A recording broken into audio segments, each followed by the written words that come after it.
And one of the things that we've learned, Mother Nature cannot hold Athletes Unlimited down. A little bit of rain earlier today, actually a lot of bit of rain. We've had a delay of an hour, but the field is clear, and we will play softball.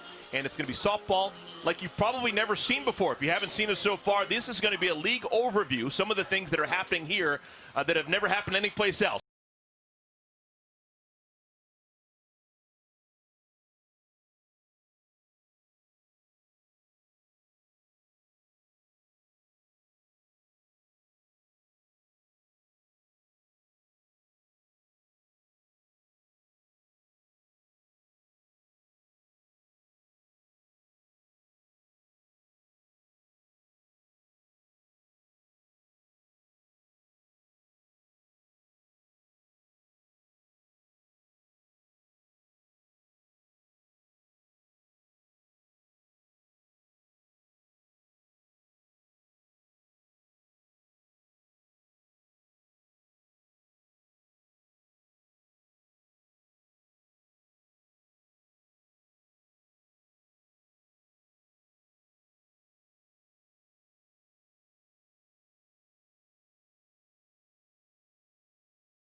Hi everyone, I'm General Stan McChrystal, and I'm delighted to be throwing out today's first pitch. Good luck to all the athletes, and remember, purpose and trust form individuals into a working team. That pitch clearly had some steam on it. The top of the glove was tremendous. All right, we had an hour delay, but we knew about that early in the morning. Both teams were able to plan accordingly. And now we're going to play our first pitch, and it looks as if every bit of rain is gone. We had a couple of drops as recently as 5 minutes ago, but things look perfect right now. Let's do it. Victoria Hayward leads things off. Two captains against each other. Samantha Howe pitching, Victoria Hayward hitting.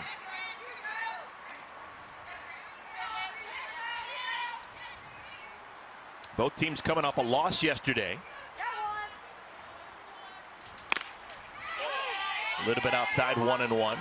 Unlike the first weekend's worth of games, where offense was just off the charts, both games yesterday relatively lower scoring. There was a 5-2 game and a 6-4 game. Beautiful bit of hitting right there by Victoria Hayward. Found a hole, and the ball gets past Emily Crane. Look at Hayward go all the way to third.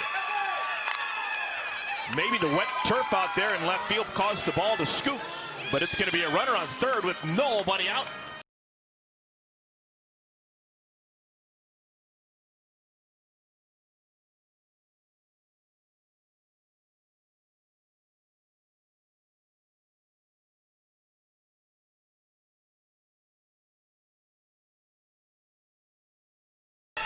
So that's a triple for Hayward. 30 points for that. And she's on at third with nobody out. Hannah flipping the batter. Flipping 3 for 15. She has a triple. That was last weekend. Former Utah All-American. Lays the bunt down. Hayward racing to the plate, and she'll score. Game's first run. A squeeze makes it a 1-0 lead for Team Hayward. Well, listen, Victoria Hayward is the captain of this team, and she is making decisions here. So something must have happened. Communication with Hannah, eye contact, because this is a squeeze in the books all day. This is a pitch Hannah Flippin's not ever going to go after unless it's a hit and run or a squeeze. So I love that they were able to incorporate that in, and just shows Hayward and her communication with her players, especially in a big situation like that. Two batters into the game, a 1-0 lead for Team Hayward. Here's Theresa Myers. Myers doesn't have a hit so far through the first 4 games of Athletes Unlimited softball, but she has been active on the base path. She has drawn 4 walks, and twice she's been hit with a pitch. And there's a fear factor with Theresa Myers. I mean, you can tell when she's played against Kat. Kat has tried to stay away from her a little bit, has hit her a couple times.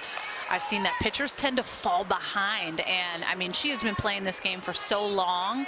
And you just know when she takes that hack, it kind of, as a pitcher, makes you take that breath of, ooh, she's feeling it.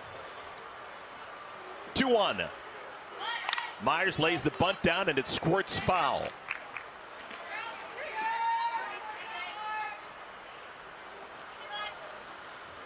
Defensively for Team Howe. Howe throwing to the veteran catcher Taylor Edwards. An infield of Amanda's at the corners. Sanchez at third, Chidister at first. Shelby Penley, the shortstop, leads the second baseman. Crane, Wiggins, and Moultrie in the outfield.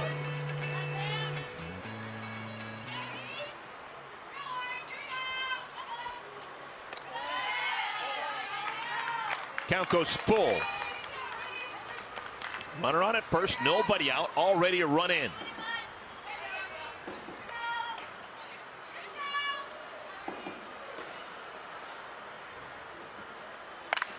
Hard but foul. And for those wondering, the point system is a little bit different, but once you get the hang of it, it's pretty easy to figure out. Every single inning, if you win the inning, your team gets 10 points. If it is zeros on the board or tied 1-1, those rollover points move to the next inning. And every single player on your team will be rewarded with that, as well as if you win these games, you're going to get 50 points for winning the game. So to really be on a winning team is what boosts you up in that leaderboard. I mean, you can have a 4-for-4 day, but if you don't win, your chances of moving up, you're going to miss out on those potential inning points as well as win points, which are a lot. Hard to right field. Moultrie goes back. It's off the wall. Myers on her way to second. She'll make it standing. The first three batters for Team Hayward have reached successfully against Samantha Howe. And this was just bound to happen. She is on the plate. This ball is drifted up, misses a little bit plate, off speed, and she just crushes it, pulls it. And listen, Theresa Myers was a huge factor, as well as Hannah Flippen, that Victoria Hayward wanted for her team. She wanted the leadership that Flippen had in the infield, as well as Myers and the experience they bring. And they're huge factors in helping Team Hayward throughout this whole process of being a captain. There's a little bit more pressure, I think, than people understand. They are the ones making the decisions. There are no coaches. Facilitators are there to help. But everything goes through the captain, whether that's a substitution, pinch runner, squeeze. Here's Morgan Howe. Howe had a homer over the scoreboard in right center field yesterday. One of the longest hit balls ever against Kat Osterman. Native of San Diego. A homer right here. And Team Hayward will have hit for the cycle in the first four batters of the game. Here's the shot heard around the world.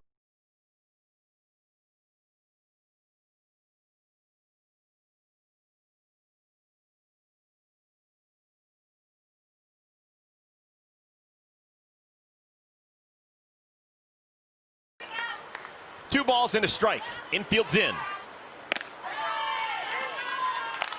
3-1. Great hitters count for Howe.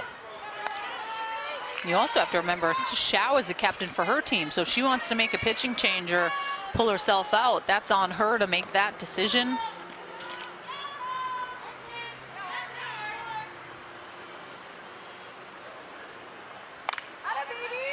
Another full count. Now, just in case, Kamalani Dung has got that ball in the bullpen for Team Howe. Howe has already lost 10 points. She came into today's action 8th in Athletes Unlimited in total points, but she's lost 10 because of one earned run given up. Softly on the ground, that is a foul ball. Foul ball. Home plate umpire Scott Mayer made the call. So the runners go back to their bases.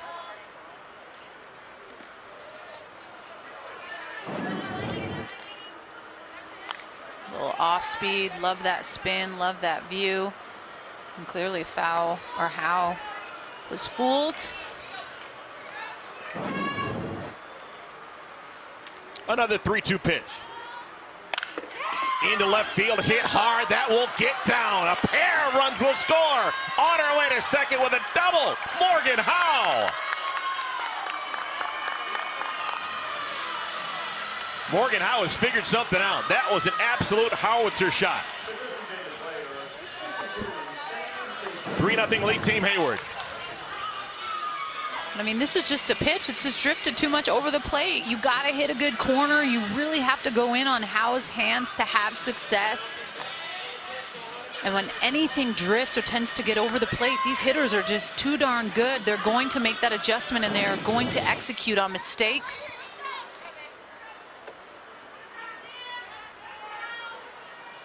Here's Sam Fisher. Fisher swings at the first pitch, and she gets herself a base hit. Howe being waved around third. She'll score with the slide, and Fisher moves into scoring position on the throw. It is a 4-0 lead. There are still no outs here in the first inning.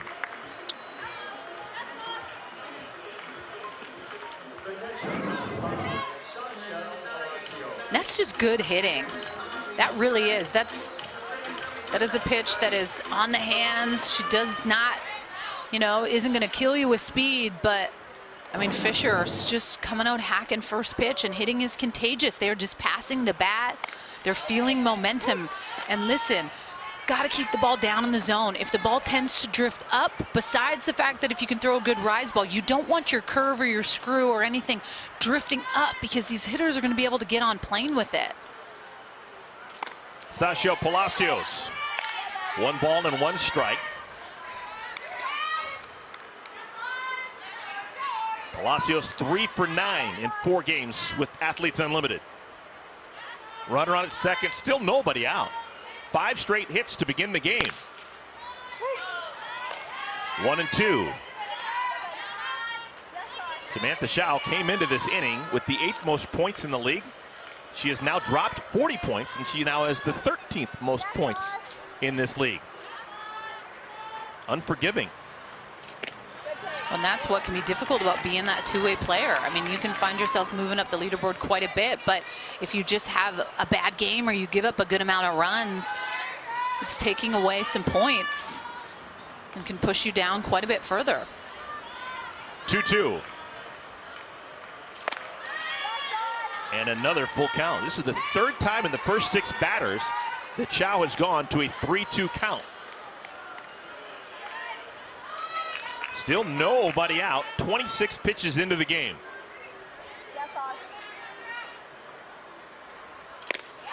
And see, that's the drop that Howe has been trying to work on. That was her money pitch when she was at Oklahoma State. That was her go-to pitch, and she said she's been struggling with that and hasn't been able to get it for a strike. You see her pulling herself out of the game. And I can understand the frustration that comes with that. You're expected to go out there and do big things. You give up a 4 spot and don't even get an out on the board, and the struggle can be real at times. This player conference is presented by Mariner Wealth Advisors. Kamalani Dung and Taylor Edwards going to get on the same page and try and reverse the tide. Already 4 runs have come in for Team Hayward. There are runners on at first and at second, still nobody out.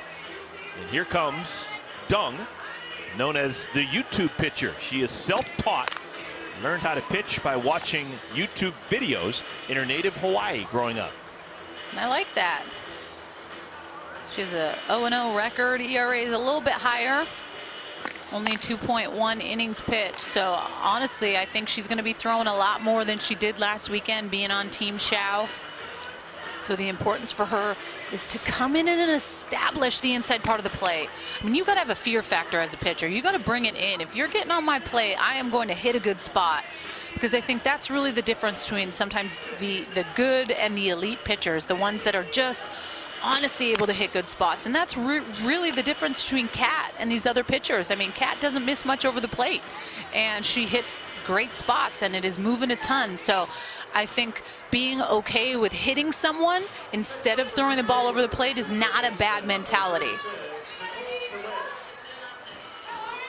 Kamalani Dung started her college experience at Fresno State before transferring and finishing out playing for the Cal Golden Bears. 23 years of age. She'll face Nicole Dewitt, batter number 7 in the order for Team Hayward. Still nobody out. Runners at first and at second. Danielle, how hard is it to come out of the pen in the first inning? Everything just getting started, already down by 4. I mean, you have to come in with the mentality like you're starting this game, because you are. I mean, it can definitely take a toll, like, oh, we've already given up 4 runs, but you got to focus on what your job is and your job only.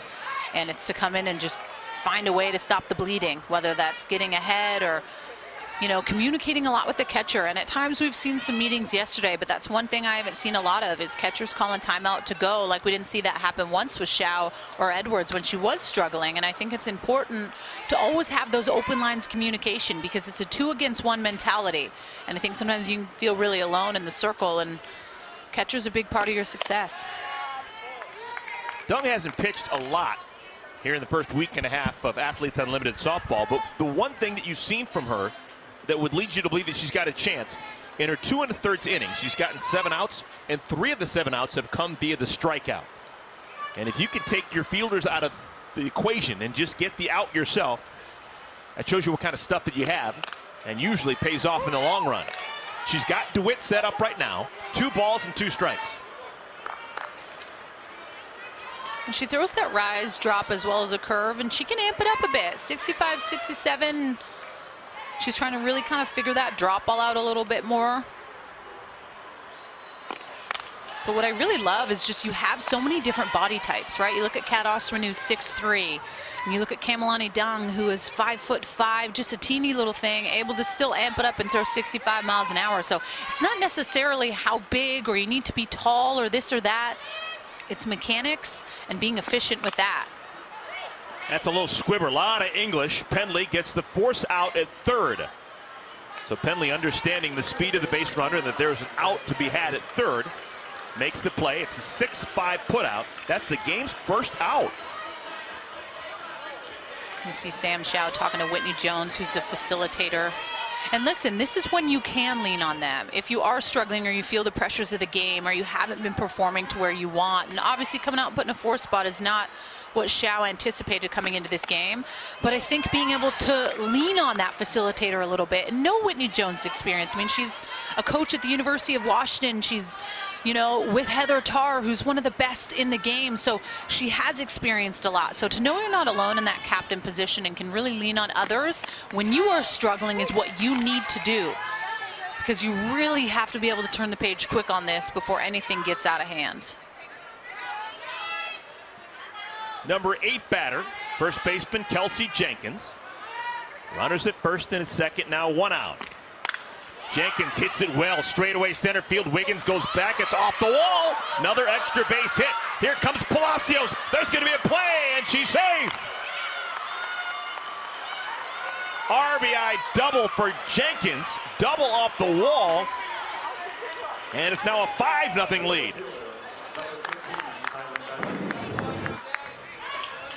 And I mean, this is just right down Main Street.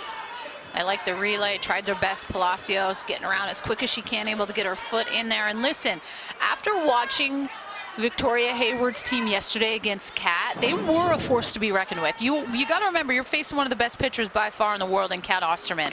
And they were able to score the first runs off of her. They were able to get a home run off of her. So they had the mojo going. They like this slow-mo, able to just get her foot in there. So I think after watching Hayward's team yesterday, I was like, they're coming out to play. They can swing it. They have a lot of experience, speed. Flipper caught on the fly by Sanchez. So Becker is retired. That's the 2nd out of the first inning.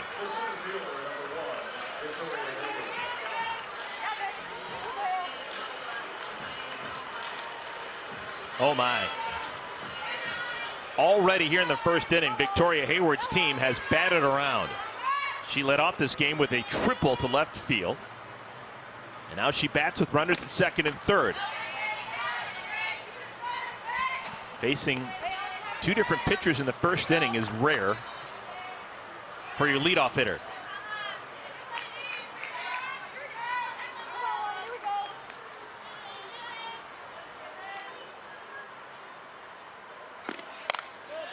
Up and in.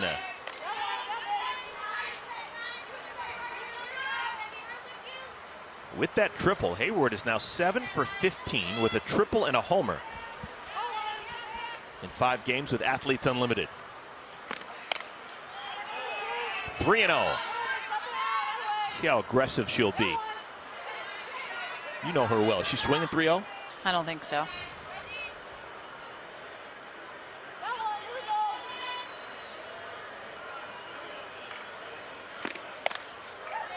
We'll never know. Well up and in. And a 4-pitch walk loads the bases. Back in the first inning for Victoria Hayward. She's got 40 points.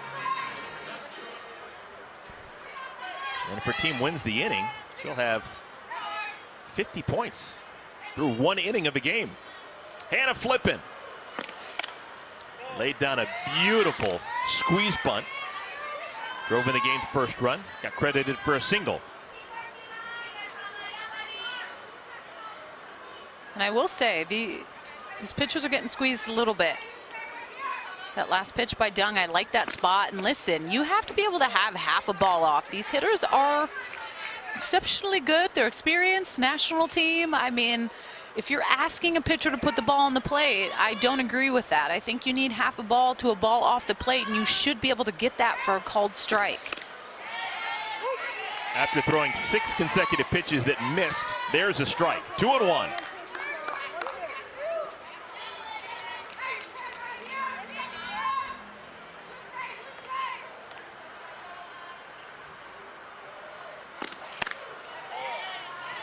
Flippin able to hold her swing. 3-1. No place to put her. Dung has to throw a strike. Already 5 runs in. Well, and every single out that's been recorded has been off the inside part of the plate. So I think you have to know that if you're Dung. And yes, you're able to get into this 3-2 count, but she's got a couple of jam job outs where she's fisted the hitters. 3 balls and 2 strikes. Runners will be in motion. 2 outs here at the top of the first. Flippin swung at ball 4. She'd have kept the bat on the shoulder. It would have driven in a run. Talk about pressure right out of the gate. First inning, we got little bases loaded.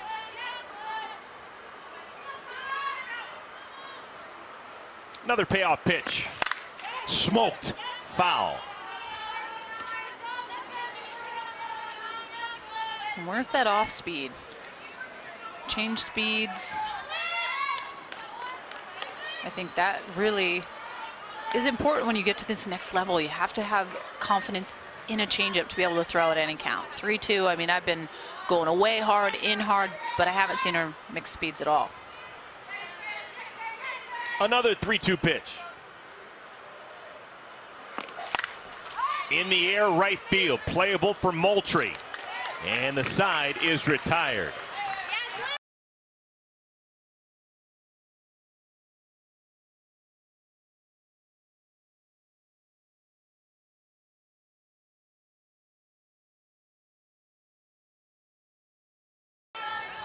So some work to do early for Team Howe, already down 5-0. Aubrey Leach takes strike 1. Danielle O'Toole has pitched in every game she has been eligible. This is her 5th appearance in Athletes Unlimited. Well, and she's that good where she's going to. And honestly, aside from Kat's team, who has 4 pitchers, these other teams just have 3. And you take a peek at her record. I mean, she's 1-1 ERA, a little higher than probably what she might like, 15 innings pitched, but the hitters are really good in this league, and the struggle is real at times. And I believe that, you know, these pitchers are going to get better, and you just look at that 3-pitch strikeout for O'Toole, gets ahead. 4th start for O'Toole. She's appeared in 5 games. Coming into this game, 15 innings of work, 9 strikeouts, just 3 walks. Former Arizona Wildcat. Here's Megan Wiggins. Off-speed pitch, hammered into right field. The veteran keeps on keeping on. 7 hits and 17 at-bats from Megan Wiggins. Well, and we all know pitchers like to pitch with the lead. And O'Toole probably feels good knowing there is a 5 spot up there. This is just an off-speed pitch. It just misses too much over the plate, and Wiggins is too good of a hitter. Coming out swinging. If you watch Megan Wiggins for more than 10 seconds at any point, she's generally always taking a dry swing or thinking about her stance. She loves the art of hitting. All right, here's Samantha Howe. She had trouble in the circle in the top of the first inning. She can make amends right now.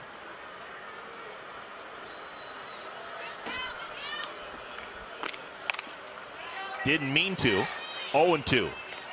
And this is definitely for Team Howe. I mean, yeah, as much as you like to win innings and get those 10 points, I mean, perspective for this game. It is 5-0. You really just want to find a way to get runners on and advance them and put them in a position where someone can come up and score an RBI, because it's tough to win a game with one swing. So I think understanding it's still the first inning and a lot of game left. Just focus on doing the little things right. Danielle, when you're an All-American in Washington, you pitched and you hit. Was it hard to hit after you'd given up a couple of runs or maybe disappointed yourself in the circle? I liked it. I liked to be able to hit. Sometimes I felt like it took a little bit of pressure off, but sometimes it can be tough when you're taking the pass into that AB. You can be hard on yourself, and this is just an example. That's a pitch that's a 1-2 count. Got to swing at that, right? Howe is off the plate a little bit, which means she wants to be able to get inside that pitch, but just clearly fooled, and that's a good curveball in on her hands. First ball swinging, Amanda Chidister to the third baseman. Nicole Dewitt throws her out.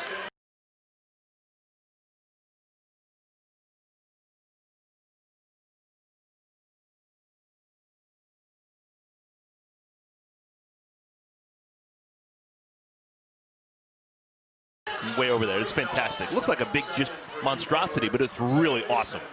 I did. When I came here a couple years ago and I was pregnant with Audrey, we tried to make an attempt, but it was like fighting for a pick by the bean. I just couldn't do it. Good start for Team Hayward. You saw the numbers yesterday. Against Kat Osterman, they had just 4 base hits in 7 innings with a bunch of strikeouts, 7 of them. They've turned it around an inning into this one. Already 5 runs on 6 hits. One of those hits, a double by Theresa Myers. She bats for the second time. Her first look at Kamalani Dung. And a fun and interesting fact about the captain, Victoria Hayward, before she went into the draft, she ended up having a Zoom call with the University of Washington coaches who she played with to just kind of pick their brains a little bit, knowing she can't get some of the other pitchers she had played with. So just wanted to hear their philosophies behind stuff. So I liked that nugget that she was talking to me and Casey Carter, the producer, about, because it was just really cool to hear, like, they're not alone in this. They get to reach out and ask for help and just pick different minds of the greats. Another walk for Theresa Myers. She is the leader in that category here in Athletes Unlimited. That is now the 5th walk in 5 games for Myers. She's been aboard twice in 2 innings. And not to toot her horn, but she could be the most feared hitter in this league right now. No one wants to pitch to her. I mean, she had a double her last AB, but no one wants to give her anything good. And when I look at how Kat Osterman has pitched to her, she's the prime example. Kat's one of the best in the world, but isn't giving her a sniff.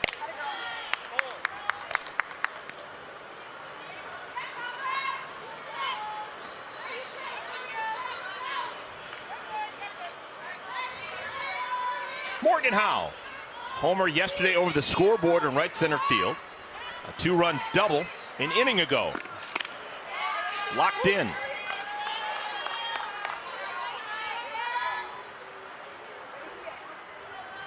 We've been having fun with everyone's number throughout the course of the first 2 weeks of Athletes Unlimited softball. The batter right now, Morgan Howe, wears number 74. She wore number 47 when she was an All-American at Arizona State, but that number was not available. Amanda Chidister grabbed number 47 here with Athletes Unlimited. So Howe said, you know what, I'll just make do. I'll invert the numbers. So instead of wearing 47, she's wearing 74. It's always a story. Ball and 2 strikes. And I like that spot. I like that 1-2 spot. It's a good miss. These hitters Just starting to get to the point now where you have that 0-2, 1-2 count. You do not want to put anything too close over the plate. You want to be smart.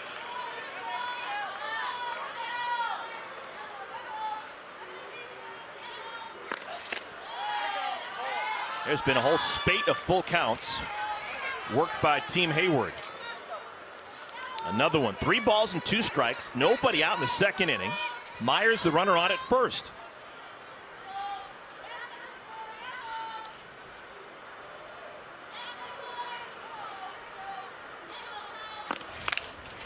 Softly hit. Penley has to play it on a hop, and she has no play. Infield base hit for Morgan Howe. A gallon of chocolate milk. Come on, that's a lot more hearty than the regular old-fashioned 1%. She's a goof. She can also hit. RBI single her first time up. RBI opportunity here. Runners at first and second.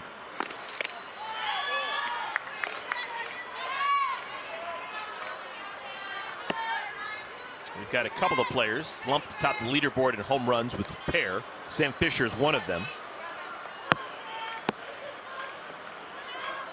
Rain's starting to happen now. You see a couple of drops coming down. How big of a deal was it for you when you pitched in rain? That's clearly something you're used to pitching in Seattle at University of Washington.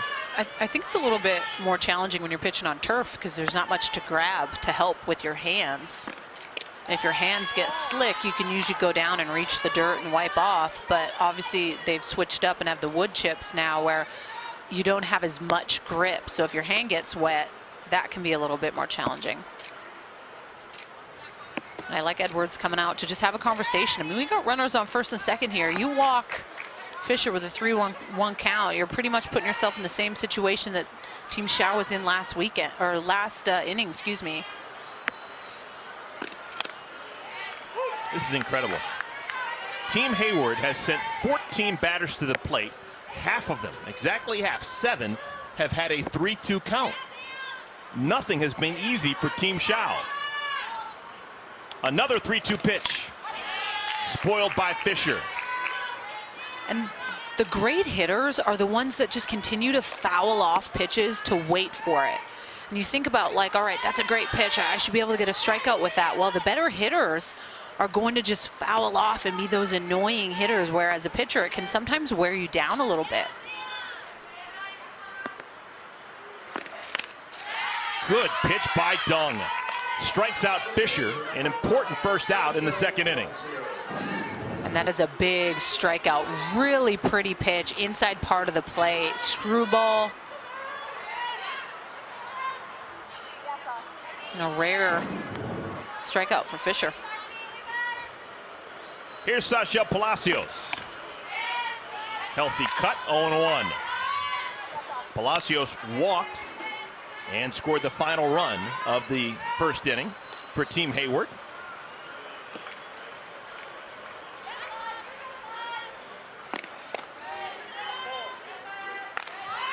Mentioned that Kamalani Dung's nickname is the YouTube pitcher. She didn't have a formal coach or wasn't in some intensive immersive program learning how to play softball in her native Hawaii.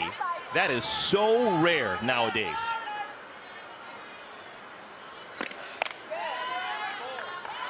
Agreed. I mean, people are just pitching lessons here and just handing them out. Everyone. I mean, so many people think that they can give pitching lessons. So I actually kind of like that she went on YouTube and figured it out herself and is playing in this league. It just kind of shows you don't always need to spend a ton of money to get your kid to the next level. You know, it's nice if you have that trust and respect for a pitching coach or a hitting coach. I agree, but to say you need to do that multiple times a week, I disagree with it.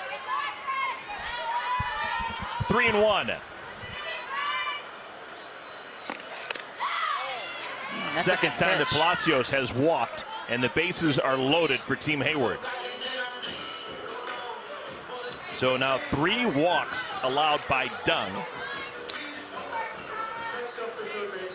Now this is different. When Howe was pitching, she was getting hit.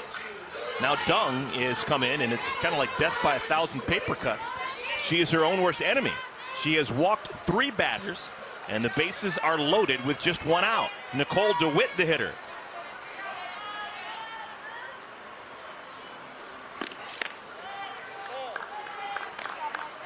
And it can be challenging when you're having a tough time finding the strike zone or can't figure out, more importantly, what the umpire's strike zone is.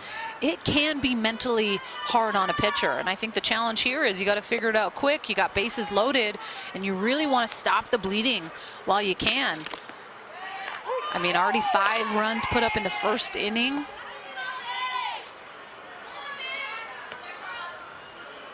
Ball and a strike. We can't forget that they have Haley Wagner on the team as well, but it isn't even worth it to put her in at this point with a 5-0, you know, losing 5-0. Wonderful pitch, 63 miles per hour. 1-2. 3 runners on. Myers at third, Howe at second, Palacios at first.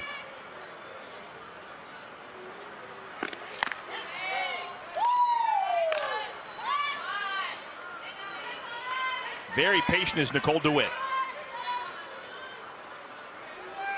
Good professional hitter.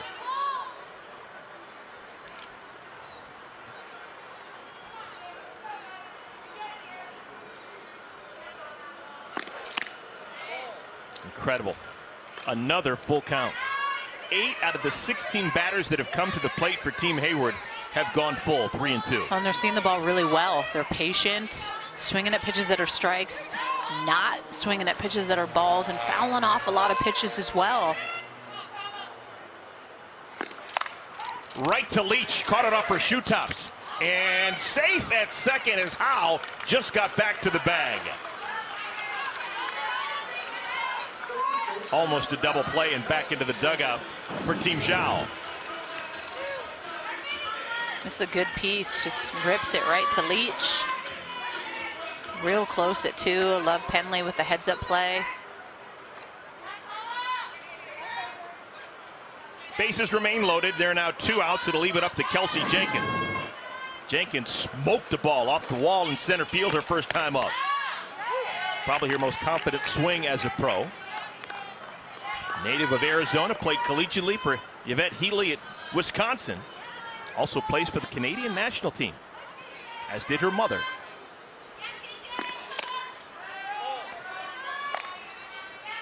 Talk about all over the map.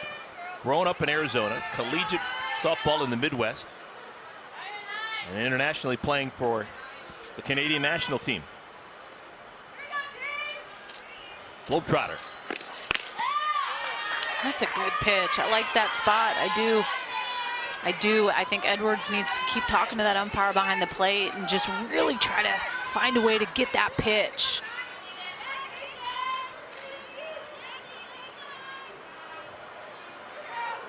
Two-1. Chased the pitch up by her eyeballs. 2-2.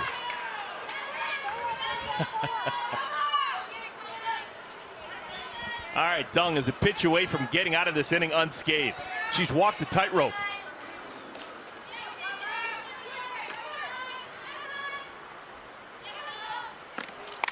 Off-speed pitch, softly hit the first.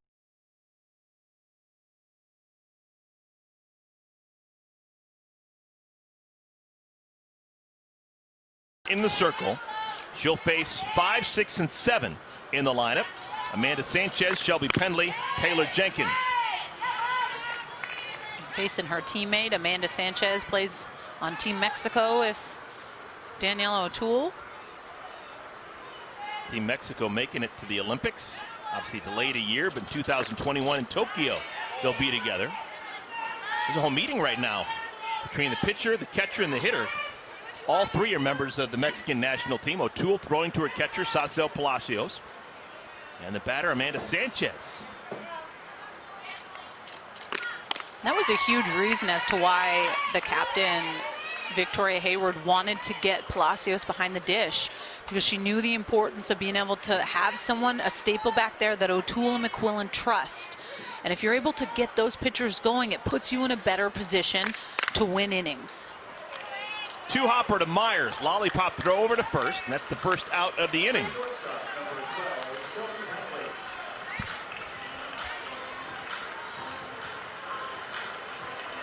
So O'Toole has now faced 5. She struck out a pair and given up the 1 single to Megan Wiggins. That's the only blemish. Remember, pitchers get 4 points for every out that's recorded while they're in the circle. Shelby Penley. Ton of power, still looking for her first homer here with Athletes Unlimited. A couple of years ago, she was the home run champ of National Pro Fast Pitch. But this go-around here of Athletes Unlimited Softball, 4 hits, all of them singles. Only a matter of time.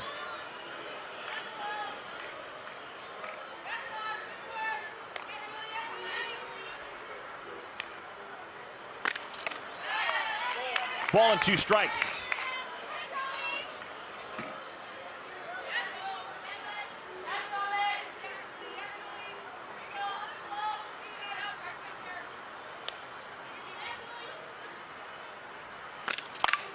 Hard but foul.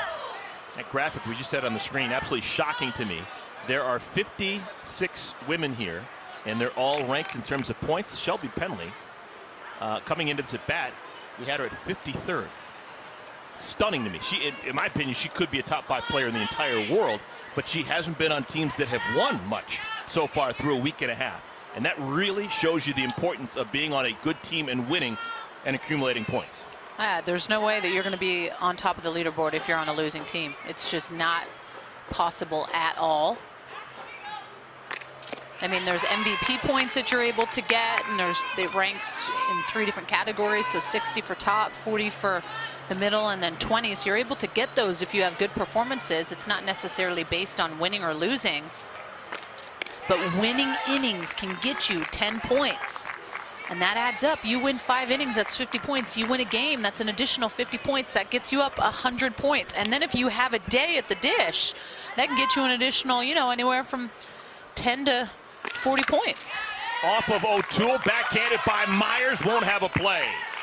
Infield single for Shelby Penley with 1 out in the 2nd inning.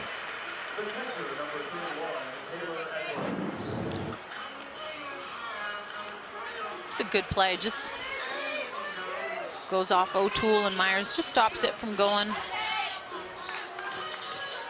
I like that reach. Can move a lot at second base. Runner on first, nobody out. Here comes the catcher, 28-year-old Taylor Edwards.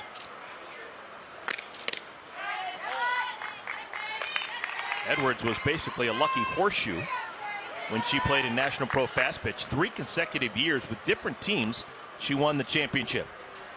3-time Coles Cup winner. 2015, 16, and 17. Hit hard to left field, and the ball skips past Morgan Howe. Penley on her way to third will make it standing, and into second base goes Edwards. Ball is really getting to those outfielders quick this afternoon. Yeah, and it has just that extra little bit of carry with that rain, and this thing just skips right at Howe. I mean, this is a tough one, and if it gets you, it's going to hurt.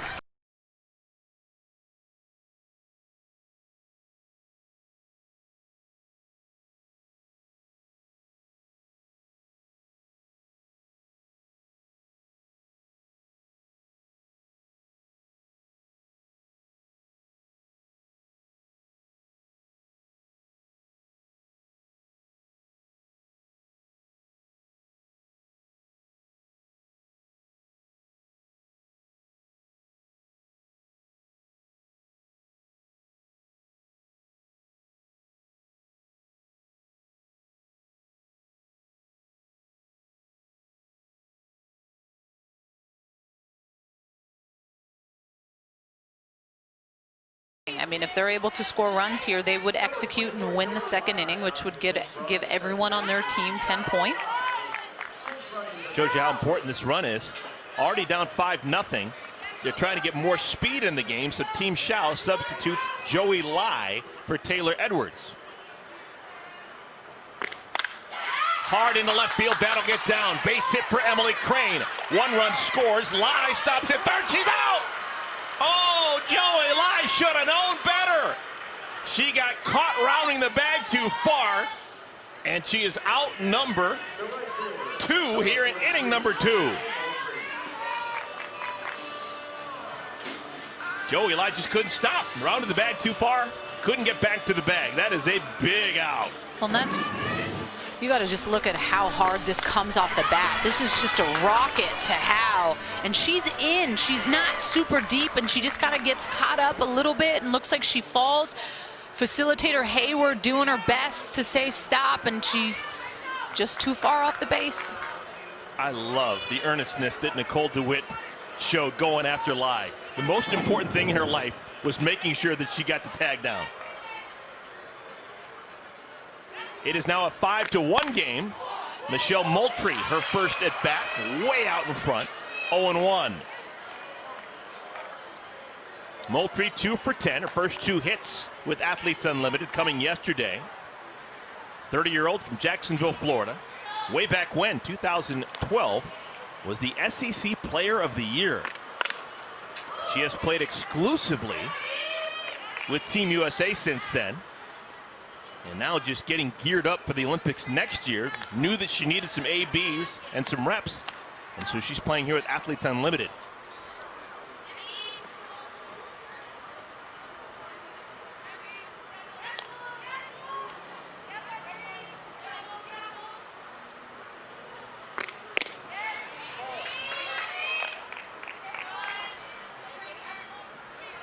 Ball and 2 strikes.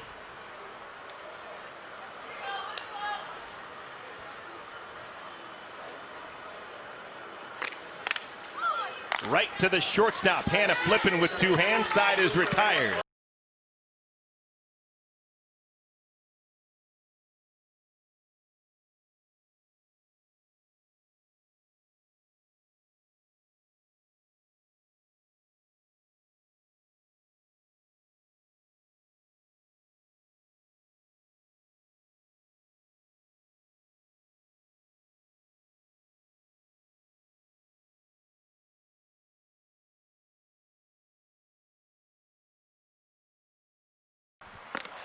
Kat Osterman has been just so much fun. Really, nothing's changed in close to 20 years. Still so dominant. Kylan Becker leads things off against Kamalani Dung. 0-2. Becker is a native Floridian down by Miami. Played collegiately in the SEC at Ole Miss.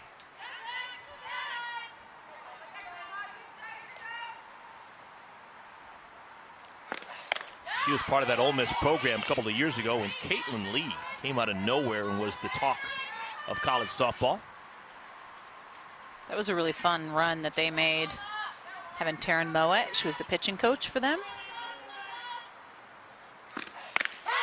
Quality pitch. Another strikeout for Dung. Take a look at the Carvana draft recap with Victoria Hayward. Super excited for my team. I knew I wanted to go pitcher first because of all these other captains next to me. I'm really excited I was able to grab a stud middle infielder, and I like our offense. We have a few veteran bats that I'm super excited to work into a lineup. We've got some speed. I like our staff, and we have a lot of people that can play in a lot of different places, so we're going to have some fun this week. Really, the only place you're going to find high-level athletics with high-level fantasy sports as well. This is what makes Athletes Unlimited so cool, is there's a basically fantasy draft that's played out in real life every single week. When you just start to just see the little trends and how it's working and who's getting drafted first. Amanda Chidister week 1 was the #1 pick. And Gwen Svekis for Team Osterman was the first one this time. So I think the more that the pitchers are the top of the leaderboard, the importance for them for getting a good catcher is key, because we know that dynamic is invaluable, and you have to really be able to get along, have good communication, understand pitch calling. And honestly, I mean, you don't have a coach that's calling pitches, and some of these women, that's how they've been brought up in college and travel ball. They didn't call their own games. So this is a new challenge in itself. Of every week you could maybe be thrown to someone new, got to communicate what you like to throw. And that can be almost more taxing at times too, when you're constantly trying to get to know your teammates pretty quick. You don't have a lot of time. The draft's Tuesday night, and then they get 3 days of practice, Wednesday, Thursday, Friday. They're trying to mold and gel together when they've been used to what happened the following week. So I love the format. I love athletes having to get out of their comfort zone, have hard conversations. And I like that captains get to make the call. Shallow into left field. Ambling in and making the play is Emily Crane. So Hayward is retired for the first time. Triple, a walk, and now a fly out to left. And don't look now, but Dung is starting to get comfortable. She has retired 4 in a row. This would be huge, not just for Team Howe, but for Kamalani Dung as well, if she could figure out this level of competition and start to put up wonderful performances. First ball swinging, flipping deep, left center field, way back, gone! Homer, Hannah flipping.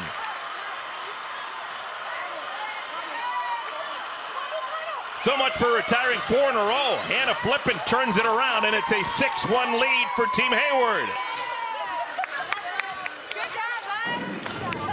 And it's just a matter of time. I mean, this is a cookie right there, right in her wheelhouse. Just turns on this thing, skyrocket, gets out of here rather quickly.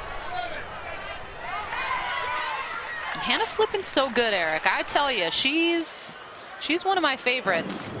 Not only with just her experience she has and brings to the table to gather an infield, be that leader, be that person for them, but also can swing it. 2 outs, Myers the batter. Myers a ringing double first time up. Walked on 4 pitches her next time. Maybe a bust out game for Theresa.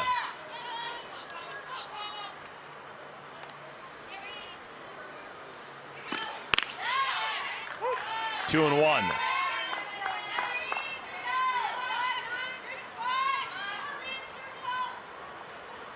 Six runs on 8 hits for Team Hayward.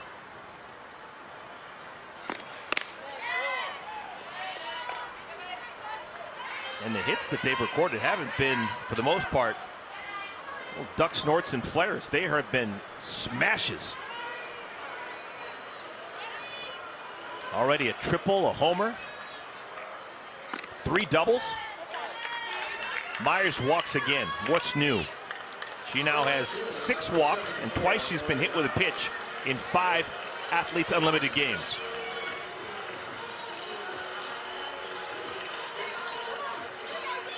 She's only swung the bat once, and she already has 40 points individually, offensively, to go along with team points for winning an inning back in the first. Morgan Howe, maybe the most locked-in batter in the league right now. A homer off her Kat Osterman yesterday. A 2-run double in the first inning, and a line drive single in the second.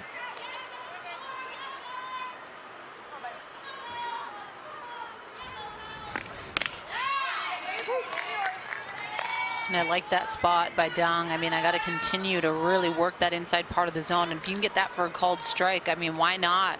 Keep pumping the heat on the inside part of the plate and on the hands.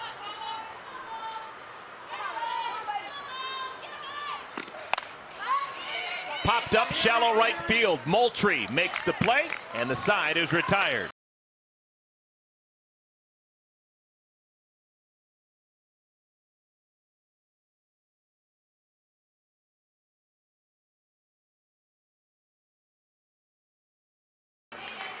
She has faced 9 Team Howe batters so far. She has 2 strikeouts.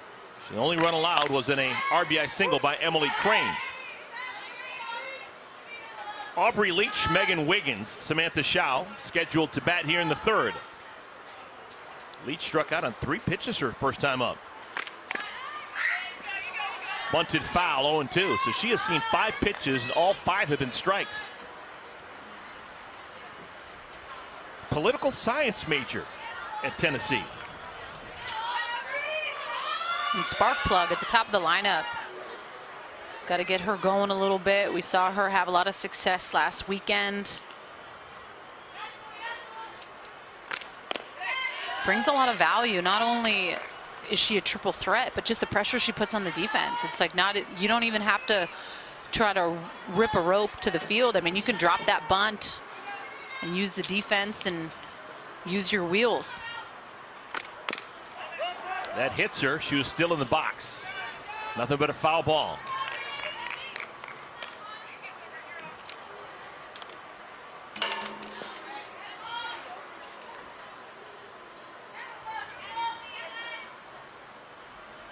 First of 2 games, we still have Battle of the Unbeatens, Team Osterman versus Team Ocasio later on today. Captains Alicia Ocasio and Kat Osterman were both their usual dynamic selves yesterday in wins.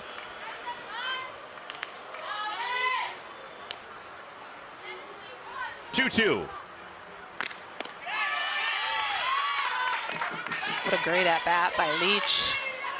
Starting out 0-2, finding a way to battle back, get to a 3-2 count.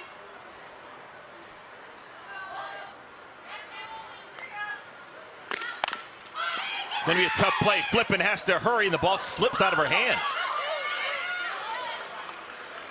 The infield is wet, and that's going to allow Leach to reach base safely with a single. Well, yesterday, Megan Wiggins wearing a microphone. Let's go all access, presented by Sparta Science. I mean, I like our team a lot. Got a lot of versatility, a lot of experience on the field, speed, power. So I think we did pretty good. Especially, it gets a little lonely out there in the outfield sometimes. So, you know, you talk to your pitchers, let them know that you're still out there. I like playing center better than left so I can see where all the balls are. You got it, Shell? Ooh, come on now. Because, I mean, from left, everything looks like a strike. And then I start yelling at the umpires. So, and then everybody's like, no, it's 2 balls out. So, you just got to remember that in center field, everything is going to be fair. Not everything to your left. But no, I love playing center. I think you just have so much room to move around and communicate and just see the whole game. Left, you're a little bit scant. Megan Wiggins, nice enough to wear a microphone and talk with us yesterday. She got the good karma going. She got a single her first time up. Hit a homer yesterday. She has got 2 homers so far in the season.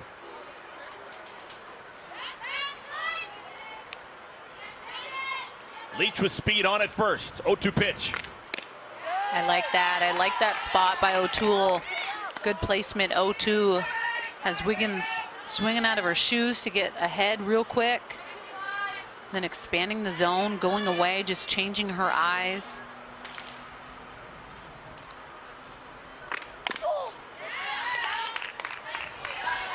Megan Wiggins has been doing it at a high level for a long time. Played in the NPF for 9 seasons, 3 times. Led that level of competition in homers 2013 while playing here as their home field with the Chicago Bandits. She was National Pro Fast Pitch Player of the Year.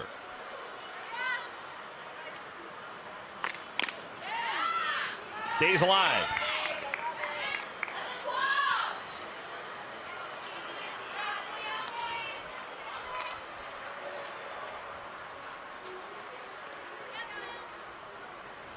Next time we have a chance to talk to Megan, I'm going to ask her about the dry swings that she takes all the time. You know, she played over in Japan. That is a big thing to do. Japanese national team, the pros, they are always swinging, pretending as if they're swinging into a mirror. I wonder if that's something that Megan got over there. 1-2. Did you enjoy playing in Japan and the way that they got ready for games and the way that they competed? Yeah, because I didn't necessarily have to change up my game plan or approach. I could respect how they prepare and what they do, but that wasn't what was asked of me. So I loved that. You also just get to see why they won the gold medal in 08. They are that good, and reps on reps on reps, and dry hacks for days. You're right.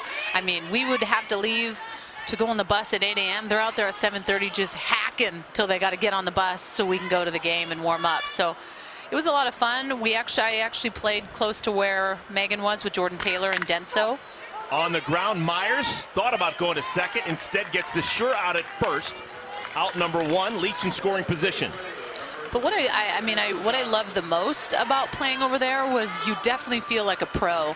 But it was the only time I felt like in my life, my family was healthy, everything was good on this end of the world, and I could just go and play softball. You know, in college you have school to worry about and everything, and I just loved it. You could go over there and work at your craft and explore Japan. I would go to Tokyo a lot and go meet up with the other foreigners. One of the facilitators, Lauren Lappin, played with Honda when I was over there, so we would go meet in Tokyo together on the bullet train, and my partner in crime was Megan Willis behind the dish for me. So honestly, the best times of my life when I played over there. Samantha Howe.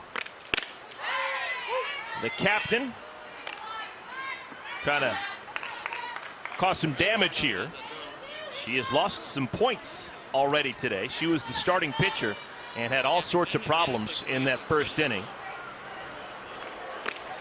But two-way players can win points back two different ways. Pitching, hitting. Opportunity right here with a runner in scoring position.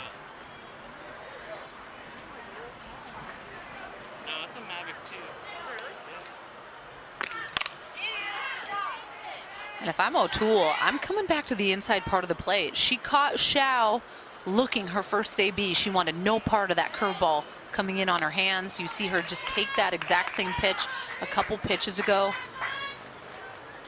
I go back to that. If anything, I just bring it a little bit more on her hands. So if she does get inside that, the worst she can do is, or best she can do, excuse me, is just hit it foul. But clearly she's uncomfortable if you're bringing it in on her hands. 48 pitches so far for O'Toole.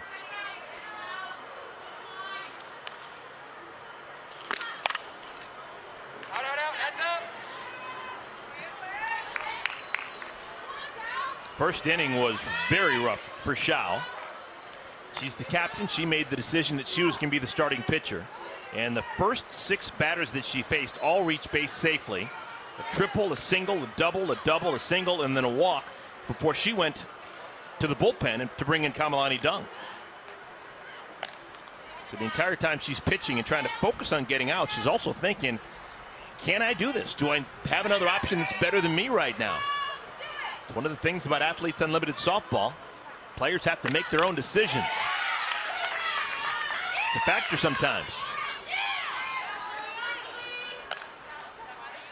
And I really like that side of it. I like that they're in the driver's seat. I think that the experience that they've been able to get throughout, you know, being a youngster playing and then playing in college and what they've been able to learn should put them in a position to make big decisions. Hit well to right field. A.J. Andrews into the ball game, makes the catch on the warning track. That allows Leach to move over to third. There are now 2 outs. Runner at third, 2 outs. Amanda Chidister next in line. Fans want to get even closer to the game? Become a member of the Unlimited Club to cast votes for player MVPs and have access to our members-only dugout camera. Learn more about the Unlimited Club by visiting auprosports.com and clicking join in the upper right of the page. All right, everyone is waiting for Amanda Chidister to show what she's all about. She does have 5 hits in 5 games, but she is yet to hit a homer. Her only extra base hit is a double. She's currently in the middle of the pack, the 26th ranked player with Athletes Unlimited. But everywhere she has been for the last decade, she has dominated, and she hasn't dominated yet so far here in Athletes Unlimited. So much power. And it's bound to happen sooner or later. Wind's blown out to left field. I think if I'm O'Toole, I'm looking at where Chidister is standing. She's way off the plate, respecting the fact that she goes in, but I really break that backdoor curve away. And if I bring anything in her wheelhouse, I cannot give her anything too sweet because she is off the plate. And a lot of hitters will tend to back off because they feel like they can't get to the inside part of the plate if they're on top of the plate. So I think it's really toying around if you're a pitcher and saying, all right, I'm going to work my spots, I'm going to challenge you away, and then if I bring it in your wheelhouse, even though you back off, I'm going to bring it in a little bit further than you might like. 3-1. Humpback liner into right field. That scores a run. Leach comes in, touches the plate, and the inning is tied. Amanda Chidister, first base hit of the ball game. Give her 10 points, and it's now a 6-2 game. That's a good piece of hitting for her to be able to reach that on the outside part of the plate, being off where she is. She just does enough to just get it over Myers' head at second. The importance of chipping away. I mean, it's another run. Also understanding the importance of winning an inning. So we're tied here in the third, which means if they're able to score another one, they will receive those 10 points. But if not, it will be rollover points to the next inning in the fourth, which will make it worth 20 points. So I like that part of it because it does make the game fun, and it brings you back to the importance of winning every pitch and really focusing on winning the inning and not just caring about winning the game. It's the little parts about it that make the game so fun and so unique, and still at all these different ages that these women are coming. The importance of going back to the basics of softball are key. And I think they are definitely starting to realize if they don't win innings and they don't win games, their shot at making it up the leaderboard and winning this whole thing at the end isn't looking good. 2-2 to Amanda Sanchez.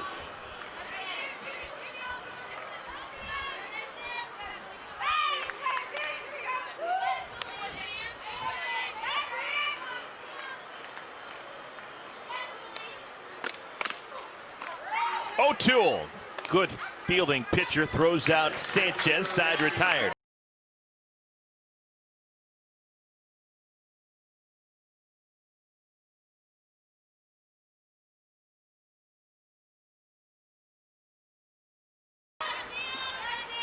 Second pitcher of the game for Team Hayward. For Team Howe. She replaced Samantha Howe with nobody out and the bases loaded in the first inning.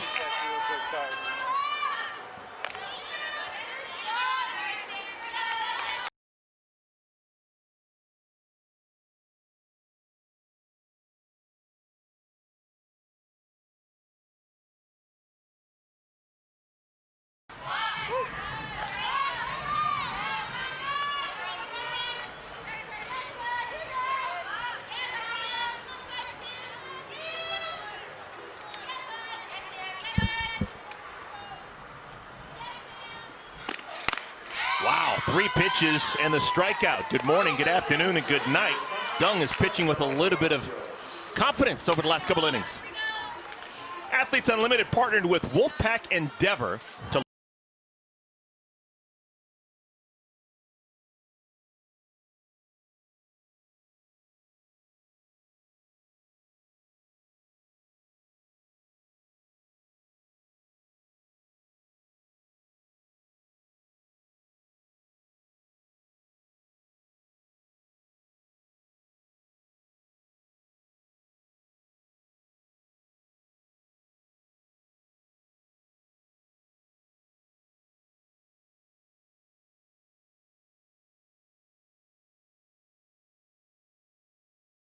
first ball swinging. Nicole Dewitt out to center field, and what a quick inning that was. A 5-pitch inning. How do you do, Kamalani Dung? Maybe she's figured it out. Game slowing down for her. Back in a moment. O'Toole gave up just the 2 runs in 3 innings. Now it's Foley's turn to pitch the middle part of this game. Well, I like this change. When we sat down and had a conversation with Vic Hayward a couple days ago, it was a pitch by committee mentality every single day. Foley started yesterday and did pretty good, so we'll see how she does coming into the game. She's 0-1, ERA a little higher than I would like, but I think the importance of coming in and understanding your job. You're coming into this game, you need to find a way to get ahead really quick and just do what's asked. Strikes out more than a batter per inning. Throws hard. Here's Shelby Penley. Penley takes up and in, 66 miles per hour. Ball 1. Penley now has 5 hits in 5 games. All of her hits have been singles.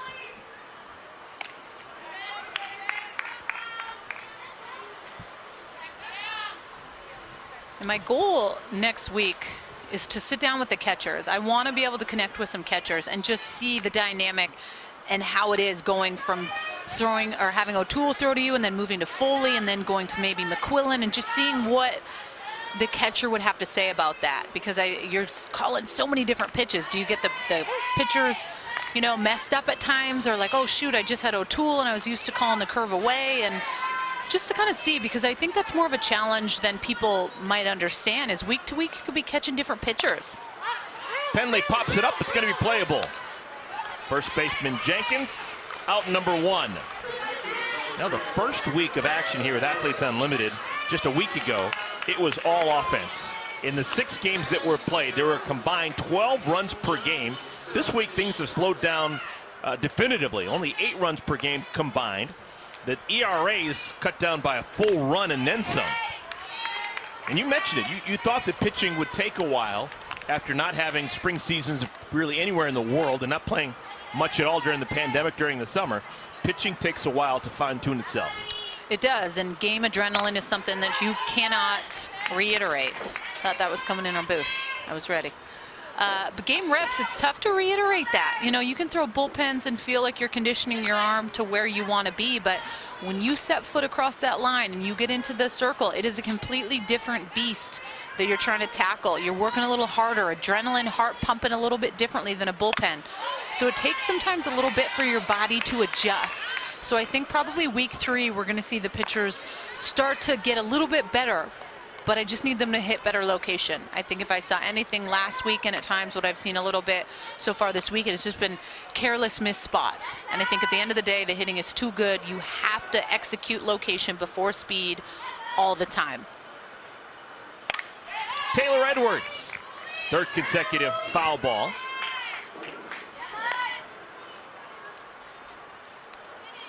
Edwards, the best of both worlds when she was a college player. Stayed at the same school, Nebraska, for 4 years, but was there during the transition from when they were in the Big 12 to the Big 10.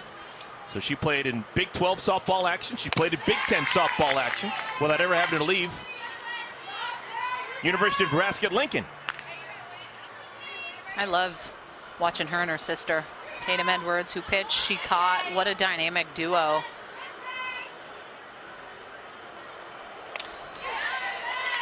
Taylor's sister, Tatum, they're twins, used to make a big point of walking on her hands for extended lengths. It was crazy. I would look down in the field whenever I was doing a game, and she'd be walking on her hands from foul pole to foul pole.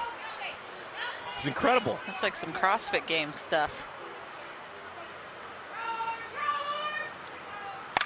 Deep drive. Home eye. No doubt about it. A home run. Taylor Edwards. That ball was crushed. Would have been a home run in a national park. And don't look now, but Team Howe has won 2 more innings, and they're within 3. Well, I think something to focus on is the pitches prior to this. She was battling like crazy, fouling off a ton of pitches back to us, back to us, back to us, waiting for Foley to make a mistake, and that is exactly what happens. That can't happen as a pitcher. It cannot. You can't give a player like Edwards, who is battling and battling, foul your pitches off constantly, and you just give her one straight down the dish. And that is what will happen every single time against a player like Taylor Edwards. Wow, that was out of here. First home run with Athletes Unlimited for Taylor Edwards. 20 points for winning the inning. Emily Crane. 1-1. Now Team Howe, they were on the mat in the first inning. They gave up 5 runs before they even came to the plate. But they have figured out a way. Single run in the second, single run in the third, single run here in the fourth. They still have plenty of time. All right, Danielle, question for you. Don't expect you to know this, but Okay. when you score a single run in 3 consecutive innings, you have any idea what some people call that? No. Building a picket fence. Oh, wow. If you look at the line score, there you go. You got your 1-1-1. Looks like a picket fence on the bottom of your screen, right? There you go. I'll take it. Learn something new every day, they say. It's a 3-run picket fence. He's just cracking himself up here, I know, folks. why You not? just got to keep it light, I guess.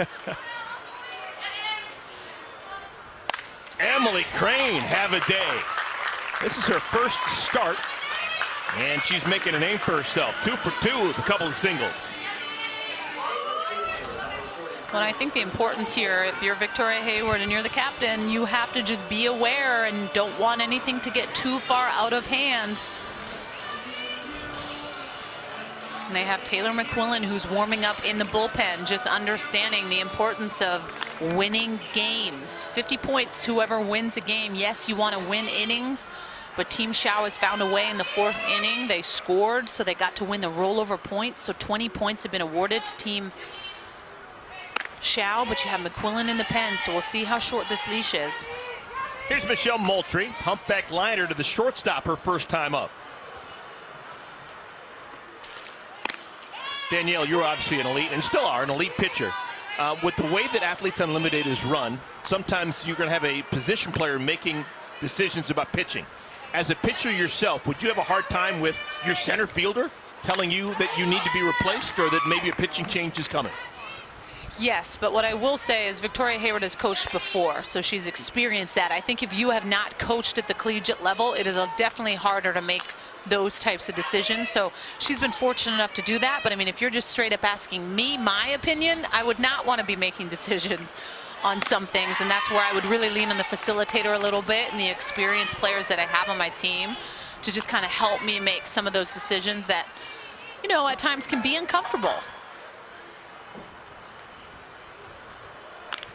And we have timeout on the field. Emily Crane needs blown a tire. Needs to tie her shoe. All right, we're ready to go. 2-2 to Moultrie. High in the air, playable in the infield. Flipping. Man, you can tell she was coached. See the way she shaded her eyes and squeezed that with two hands? Never in doubt. Hannah Flippin. Textbook, they say.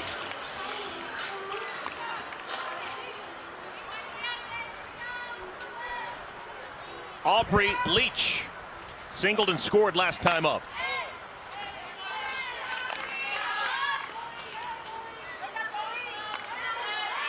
Thirteenth in points is Aubrey Leach. Swats this one into right center field, hangs in the air long enough for Hayward to make the play.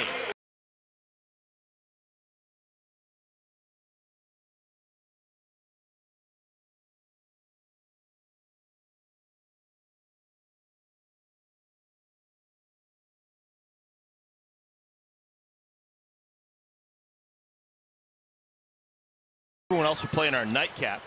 How about Kat Osterman? Kat Osterman in first place with a bullet. She has been electric.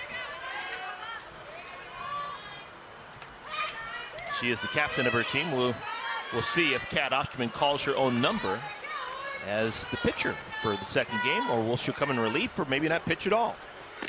TBA. Kelsey Jenkins is the batter. Jenkins, A.J. Andrews, it appears, and then the top of the order, Victoria Hayward. –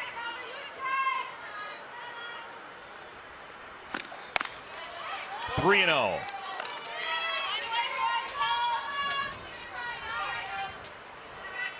After your team scores you a couple runs and you're winning these innings, Dung coming out 3-0 right off the bat, I mean, I think that would almost be the most frustrating thing as an offense when you're scoring and your pitcher just kind of struggling a little bit. I think it's always, I felt like it was my job when my team scored me a run to go out and be efficient, find a way to get ahead, get lead outs, because those little things can lead to just carrying and continuing the momentum. But I think, you know, if you fall behind, we've seen it happen so quickly, things can just fall out of hand, the wheels can fall off. Fantastic at bats all day long by Team Hayward. Seen a bunch of pitches. We have had double-digit full counts that they've earned. Here's another. 3 balls and 2 strikes. Softly hit. Sanchez makes the play.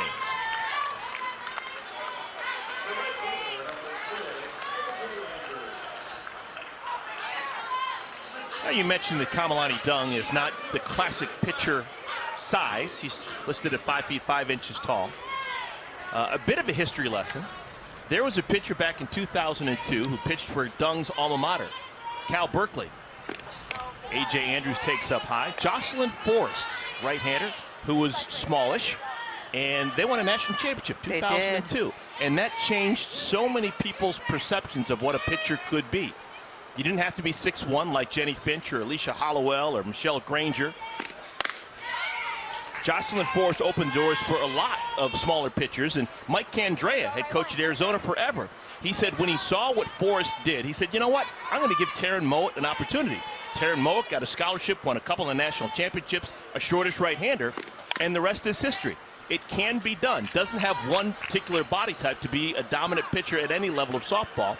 And a lot of it goes back to the name Jocelyn Forrest. Amen. I couldn't agree more with you. I think sometimes there is this stigma. You need to look a certain way and be really tall and look like Monica Abbott and this and that and look like Kat. No, that's incorrect. I mean, there's so many different ways to pitch, so many different styles. Gapper for A.J. Andrews makes it past Moultrie. Andrews can fly on her way to third. She's being waved. Now she's being given a stop sign. Good idea. She's been a dead duck at the plate. That'll be a triple for A.J. Andrews. I mean, she is the fastest in this league, I would say, by far. She is just scooting. Perfect form, arms pumping. Wow. Perfect placement, too. And, I mean, she's hitting it out there to Moultrie, who has a lot of speed as well, but just wasn't able to get to that ball or cut it off before it got to the wall. Little spark plug in the 9-hole. 30 points for Andrews in her first at bat of the game.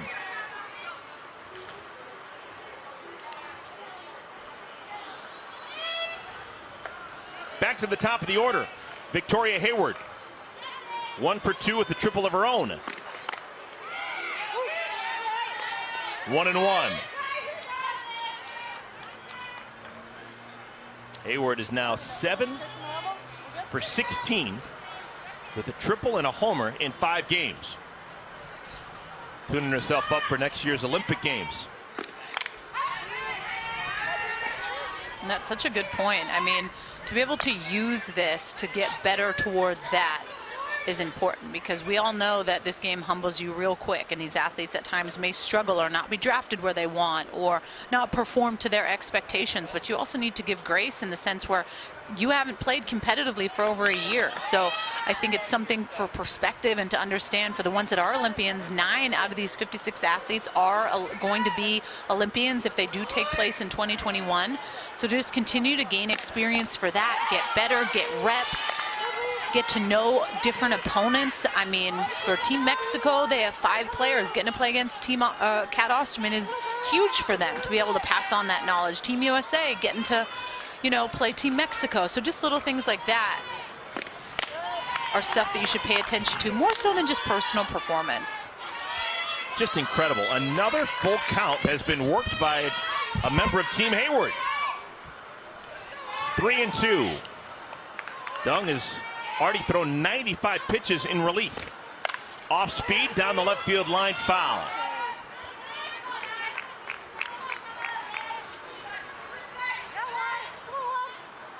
Kamalani Dung, 23 years of age, played in the Puerto Rican national team last summer, did not qualify for the Olympics. Teammates with Alicia Ocasio, pretty good staff.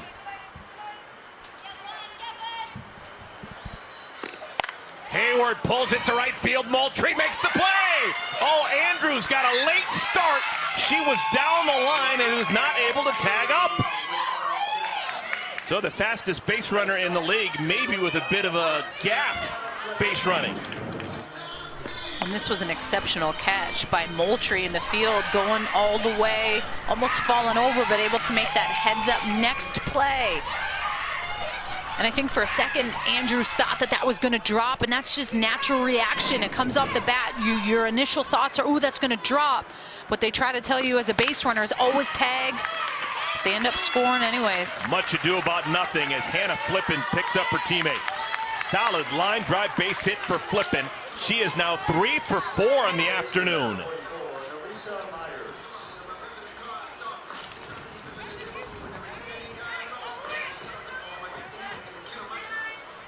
Let's see if Myers is going to get pitched to this inning.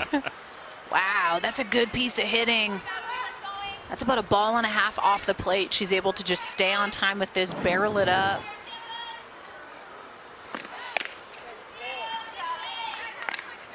Myers a perfect afternoon.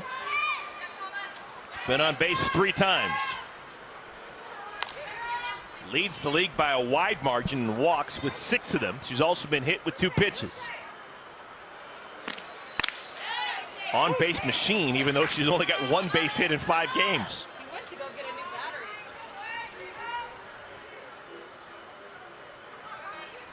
7-3 ball game.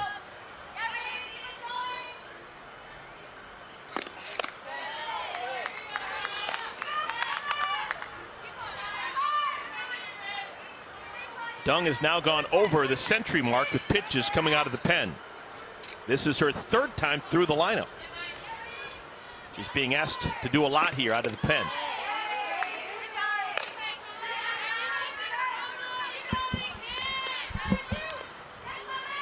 She's been respectable. Remember, she came in and her team was already down 5-0.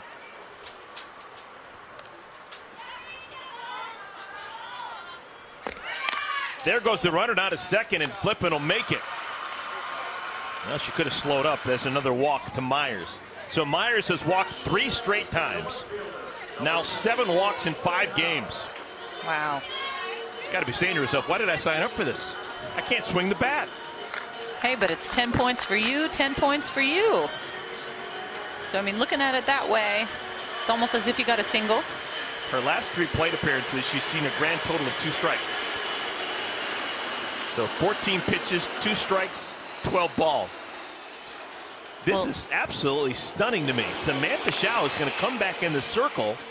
She had no luck at all in the first inning, and we thought that maybe she was going to take some time off for a while, but she's back in here in the 5th inning. Well, and this is why Kamalani Dung was in the flex position, because it allows for Howe to be able to re-enter the game from the DP and not burn herself in the circle. So for her to maybe kind of recompose, maybe she didn't get the warm-up that she would have wanted, whatever the case may be, her performance put her at minus 20 points.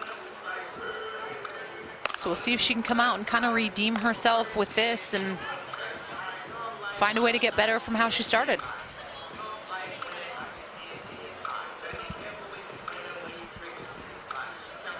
Fans, head over to auprosports.com for custom merchandise, watch party kits, and pick'em games. And stay connected with Athletes Unlimited year-round by following us on social at AU Pro Sports.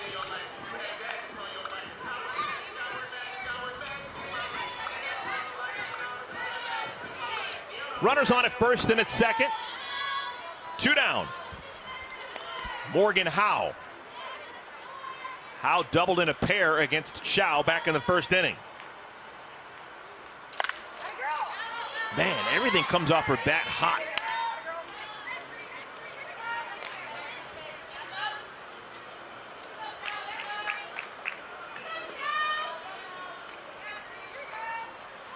Howe is one of those players that played at 2 different schools as a collegiate, started at Fresno State, finished at Arizona State.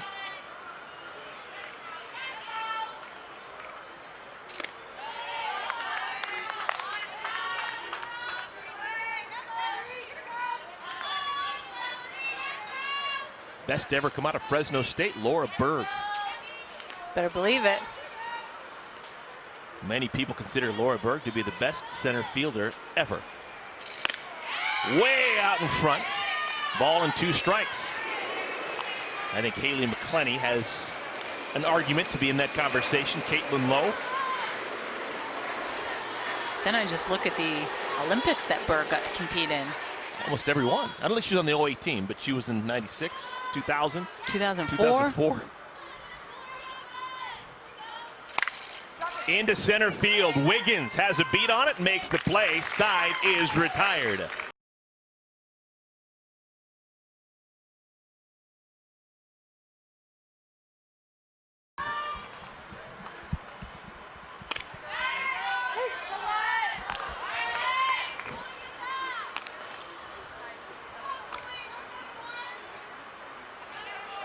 Wiggins, a single in the first inning, is 7 for 18 with 2 homers.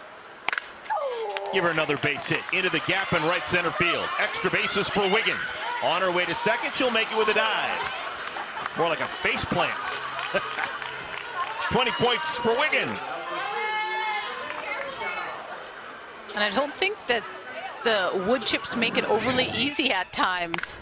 You usually have that rubber for the turf, but they changed it up here in Chicago and have wood chips. And I'm sorry. Should we send that out to Barstool? I love it. That's what makes this so fun, right? And then she gets up and she's kind of laughing at herself, like, Well, that's going to be it for Morgan Foley. Foley gives up the leadoff double to Wiggins. And the third pitcher of the afternoon will come in for Team Hayward. The captain, Victoria Hayward, says, let's try the left-hander, Taylor McQuillan. So McQuillan comes on, and it won't be easy. She'll face Howe, Chidister, and then Sanchez. But then he continues Shelby Penley and Taylor Edwards next in line. And I think that's really what you're going to see a lot of from Captain Victoria Hayward's team, is just that pitch by committee all the time. Probably every single game you're going to see these three pitchers try to tackle it out and just focus solely on their job. She's 0-1. That ERA, we got to try to get that down a little bit. So I think coming in and really, I saw them talking in the pen. I saw Danielle O'Toole going in and talking with McQuillan a little bit. I think the more information you can pass on about what you're seeing from the umpire, what you're seeing from these hitters, both O'Toole and McQuillan southpaws, so I think the more they can chit-chat about what they see can only help them.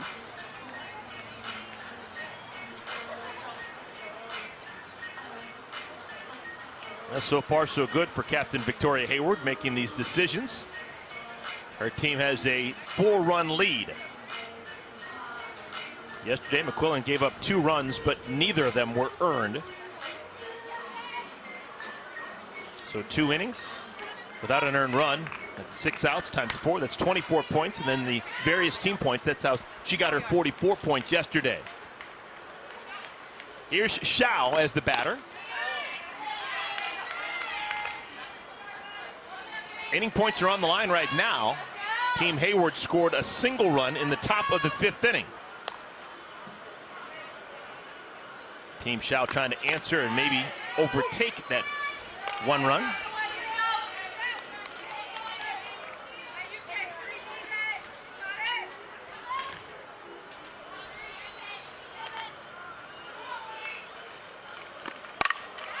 Into center field, that'll get down.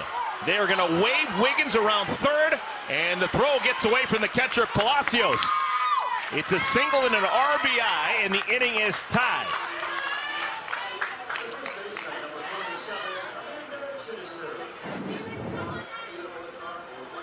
It's a good piece of hitting, able to get on time with this. Victoria Hayward makes that throw to try to get home, but clearly there was miscommunication between Kelsey Jenkins at first base. You see Victoria Hayward throw this throw in, and no one yelled cut or anything, so she let it go. And then you see Palacios behind the dish, not able to get it.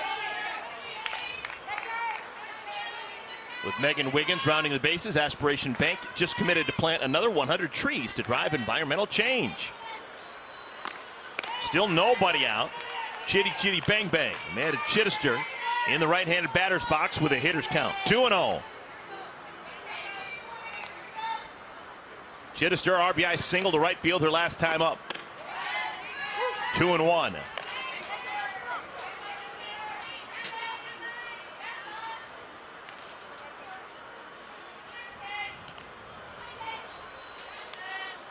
You got to throw something that is moving but not going over, crossing the plate. And that's a good spot. I mean, I will say that umpire is struggling a little bit with calling that pitch in on the righties. He has not liked that pitch away for the lefties and in on the righties' hands, so they have been struggling trying to figure out what they can get for a strike if they want to go in. Chidister walks on 5 pitches. Runners at first and at second, nobody out. I'll tell you, don't go to sleep on Team Howe. They are 1 swing away from tying this ball game up.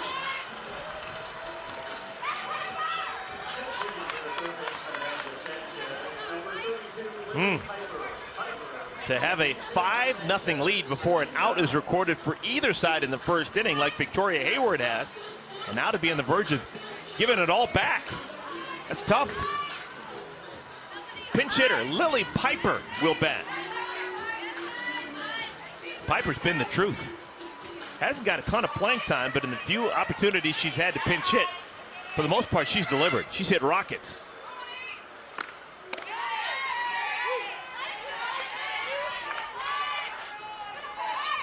And it's crazy to think about dealing with the pressure, being that captain, of things that are so sometimes outside of your control.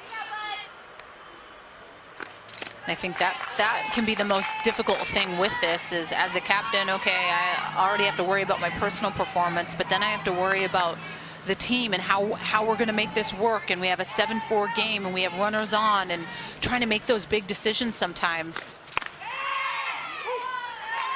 can make it definitely challenging. I think Samantha Howe may have made the decision to substitute Piper for Amanda Sanchez strictly because of her right-handed bat. Sanchez scheduled bat lefty, Piper righty, and she wants the righty against the left-handed tossing McQuillan. 1-2. Was it a big difference for you, Danielle, when you had to pitch to a left-handed batter or a right-handed pitcher as a right-handed hitter, like you were a right-handed pitcher? No, but I also think that just comes with just owning both sides of the plate. You know, lefties, sometimes lefty pitchers tend to do really well against lefty hitters because they're throwing that curveball away and they don't tend to see that much. But it comes with the comfort level. So how does McQuillan feel throwing her best pitch in the curveball in on a righty's hands? So as a hitter in Piper, it's like, all right, I know McQuillan tends to go away, but she's not going to blow me with the heat, but she will come in on my hands. So can I control that and barrel that up? But I like throwing to both sides of the plate, and I think that really is the difference between the good and the great pitchers. The ones that own both sides of the plate, doesn't matter, righty, lefty, coming at you. 1-2, way out in front, almost took out Megan Wiggins. Got to be nice to the elder statesman. And one thing I feel like I've seen throughout this whole game, mind you, I mean, they went down 5-0 in the first inning, Team Howe, but they look like they're having a lot of fun. I mean, Chidi was stoked when Lily Piper was coming up for the pinch hit. She was yelling, excited. Off-speed pitch, drilled deep right center field. Hayward goes back, looks up, it's off the wall! Piper on her way to second, she'll make it. Howe got a late start, and she's done! Out at home plate! How did Samantha Howe not score on that ball hit by Piper? Base running mistake somewhere. A big first out is at home plate. What a good at-bat by Piper, stays on time. And I think you see Howe, she maybe thought this was gonna be out, I'm not sure, but this was a warning track ball all the way. And I mean, this is dead out. And you saw the facilitator had her hands up to stop.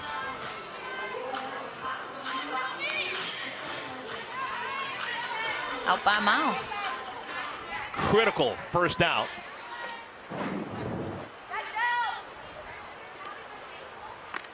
Here's Shelby Penley. Still a lot of trouble on the base pass. Runners at second and third with one out. Penley 1 for 2, a single and a run scored. That was back in the second inning. The official score has ruled that ball off the wall in right center was just a single for Piper. So instead of 20 points and a double, she gets just 10.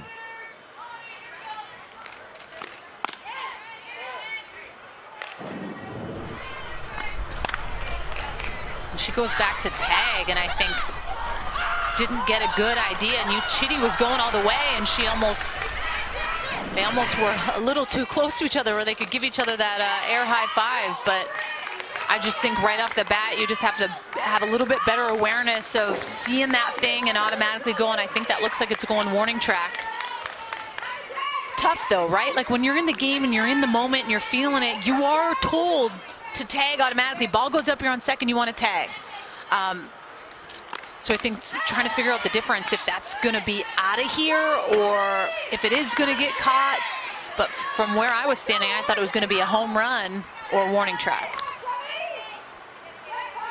Inning points are on the line. Already one run in for Team Howe. Here in this fifth inning, if they can push across another one, they will win the inning. Into left field. This may plate the runner. Chidister, the tag. Here comes the throw. And she scores. Amanda Chidister slides across home plate, and Team Howe, for the first time in the game, has scored more than one run in an inning. They score twice, and they win yet another inning. They've made it within 2. It's a 7-5 ball game.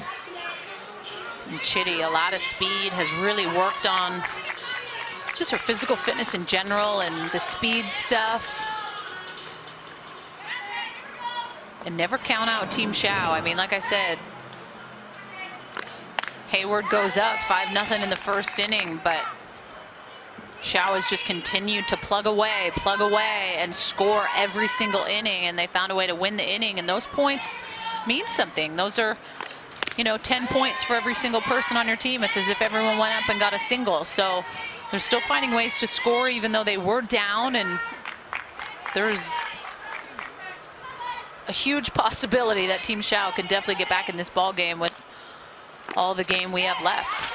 Should mention, because it doesn't happen a lot, Shelby Penley got 10 points for her sacrifice fly. Sacrifice fly, sacrifice bunts, both count as 10 points. So Penley gets the 2 points for flying out to medium deep left field.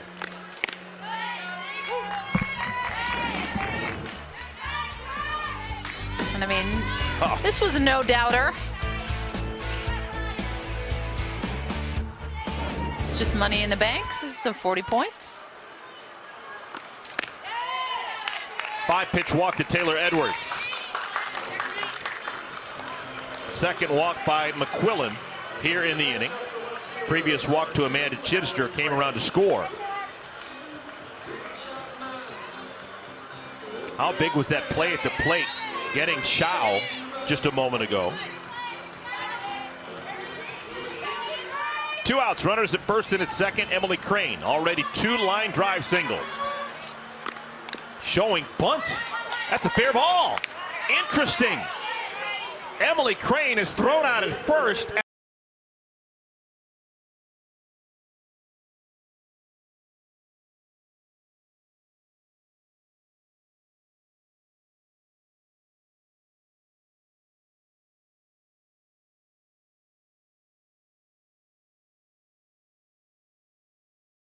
Team Hayward right now to put some runs up on the board, understanding that a 2-run lead is never enough against a potent Howe offense. I mean, they're dangerous. Continuing to find a way to score every single inning since they were shut out in the first. Have won every inning, and ooh, we got a barn burner here in the 6th and 7th. 2-0. Fisher, when she's put the ball in play, good things have happened. RBI single back in the first inning.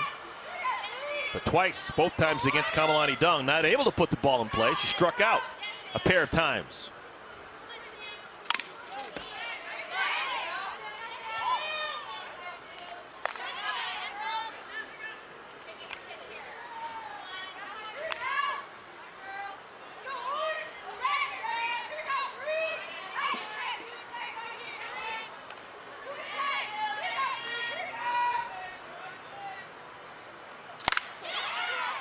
Gets underneath the glove of Leach. Gave it an Olay. She was right in front of it, tried to play it off to the side.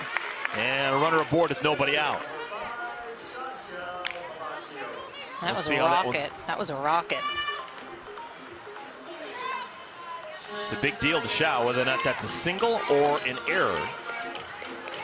If it's a single and the run scores, it's an earned run against her. If it's called an error, even if Fisher scores, no damage done to the personal point total for Howe. Here's Palacios. Showing bunt. Takes a strike. Let's go back to last inning. You surprised that Emily Crane, with runners at first and second, after 2 hits her first 2 times up with 2 outs, laid a bunt down? I mean, a little bit, yeah, especially when you kind of have that pass the bat mentality and you're feeling good and you have some great ABs. I think that's a little bit of a buzzkill, but that's how this league works at times. You know, you don't have the coaches, you don't have these people that are making these decisions, and that was a quick decision. I mean, I think she was analyzing where the defenders were at first and third, but she never can do something like that on Palacios. She is definitely so quick behind the dish. Sanchez gets the lead runner at second. So decisive, Amanda Sanchez.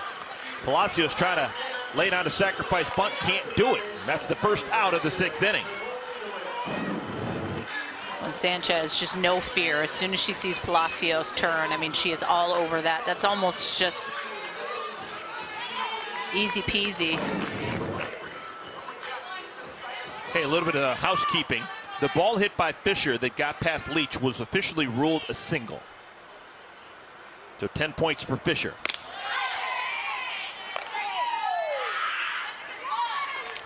Nicole Dewitt, former national champion as a Florida Gator her freshman year. She's put the ball in play 3 times, has an offer going.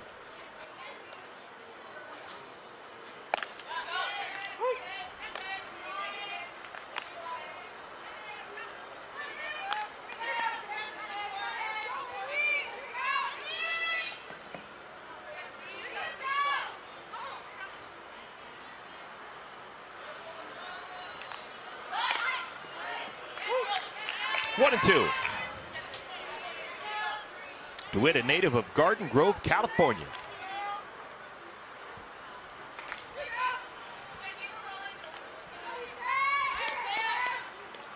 Freshman year playing at Florida, a lot of high pressure, big games, winning the College World Series. Didn't commit an error the entire year defensively. It's mind-boggling to think that an 18-year-old kid in that type of environment at the highest level collegiately never once slipped on a banana peel defensively. Yeah, she was a lot of fun to watch at Florida, and then when she continued to play professionally with the USSSA Pride, I mean, she has had a good career professionally. 3 and 2. It's been the story of the day. Team Hayward drawn out at bats. Runner at first, Palacios.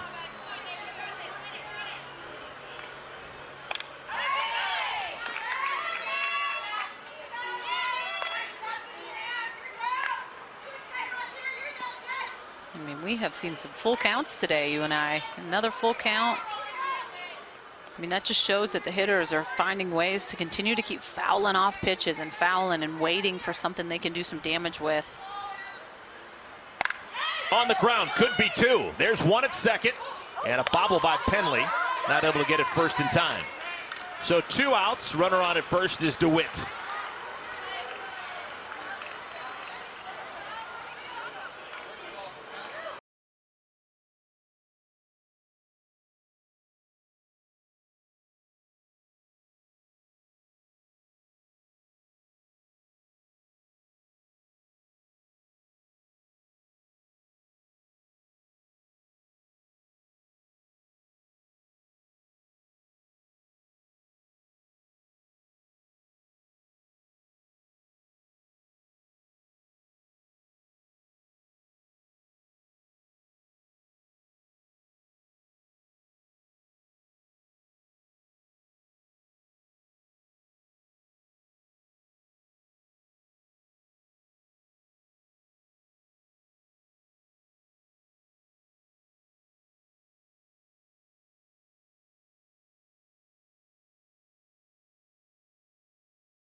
I'll be honest with you, I don't agree with that call, but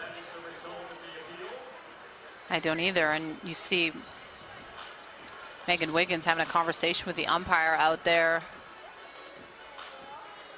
That's the difference with this, right? Like, you can't ever gang up on the umpire or all go in on this. Like, it's the captain and the facilitator's job. It's not the player's job to go and have those conversations with the umpires, because that's not how the game works, right? Like, you just can't go and attack them for the decisions. I understand asking and respecting that. but I believe that the captains and the facilitators are the ones that should go out and question that. Well, now we're going to have a pinch runner. Palacios safe at second on the error committed by Penley. So Palacios in scoring position will be run for. It's the catcher, Paige Halstead. So one catcher running for another. Obviously, Halstead runs better than Palacios. So Halstead on at second. Dewitt follows her at first. Take the out off the board. Still just one out.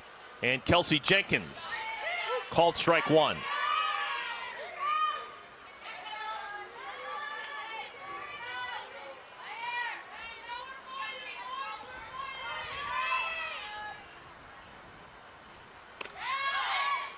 Good job by Howe. Get right back on the horse. Back-to-back quality strikes.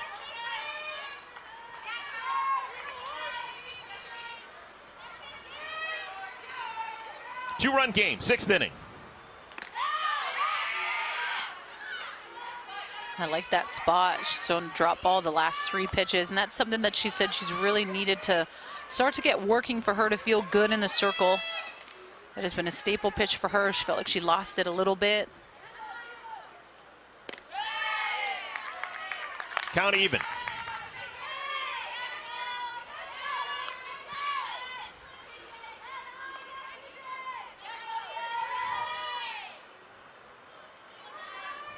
Big pitch here for Howe.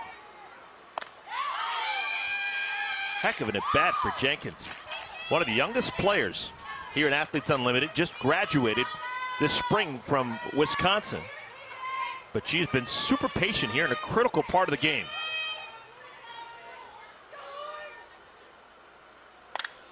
Lifted foul and out of play.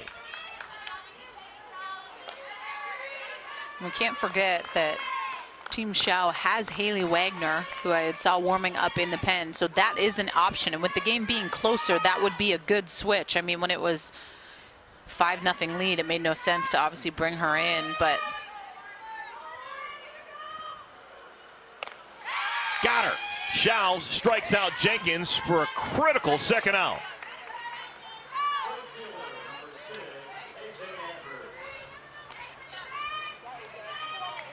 So one more to get. It'll be A.J. Andrews, who tripled her last time up.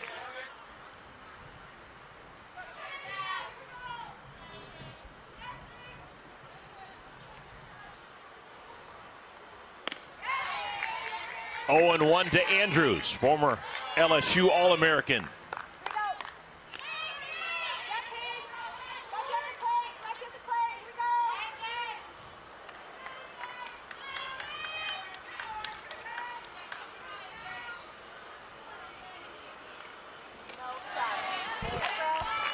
Parkway Bank Sports Complex here in Rosemont, Illinois. We had a lot of rain earlier this morning. The first game was delayed by an hour, but the field looks magnificent right now. It's turned out to be a perfect Sunday afternoon here in Chicagoland. Softly hit to first base, waiting for it, Amanda Chidister.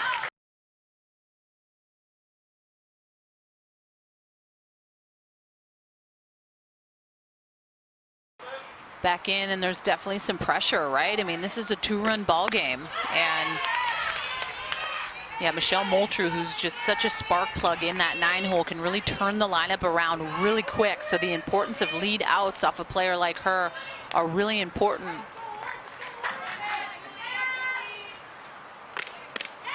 Big swing and a miss by Moultrie. 1-2. Moultrie, a humpback liner to short in the second. Popped to the shortstop in the fourth.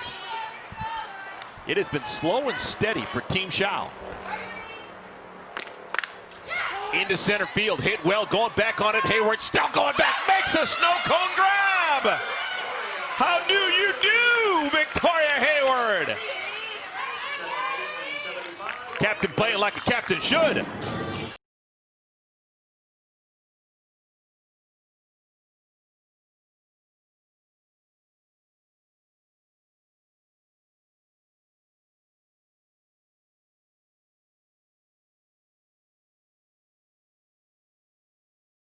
And like a magnet, finds the glove of the first baseman Jenkins. A hard out number 2 off the bat of Aubrey Leach.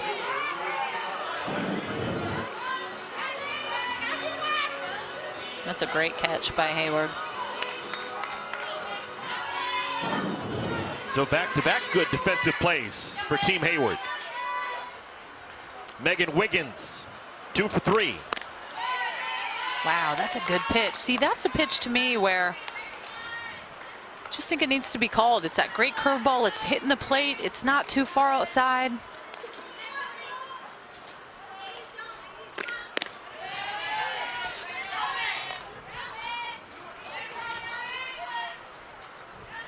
Wiggins, 70 points for her today.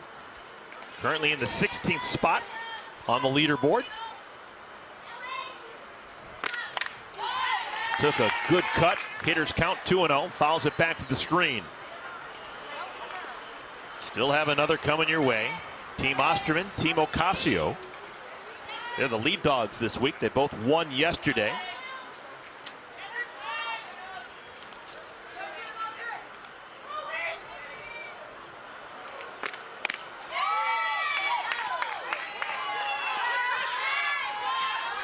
I think one of the cool things about this league is the women are all living here together, almost under one roof. You're on the same team one week and you're on a different team the next. You're rooting for each other and rooting against each other. But all the while you're watching everyone play. You're watching how everyone trains. There's 56 of the best softball players in the world, and you're learning from each other, watching and growing together. Yeah, it's definitely not as easy as some may think. Just setting up shop here for 5 weeks, and it is very strict. They don't call it a bubble, they call it a shield, because there are certain people that have to come in and out, but for the most part these athletes have strict protocol that they need to stick to in order to make this whole thing continue to function smoothly, because we are in the middle of a pandemic. It doesn't feel like it, and I love that, but we are, so you have to respect that, follow the rules. They can either choose to room by themselves or one roommate, but even when they have the roommate, they're not in a hotel bed to bed. They're separated where they each have their own room. And fouled back. Just amazing, that shot we had a moment ago. I don't think I've ever seen an outfield played this consistently deep all the way around. Victoria Hayward has got her feet on the warning track in center field. no doubles.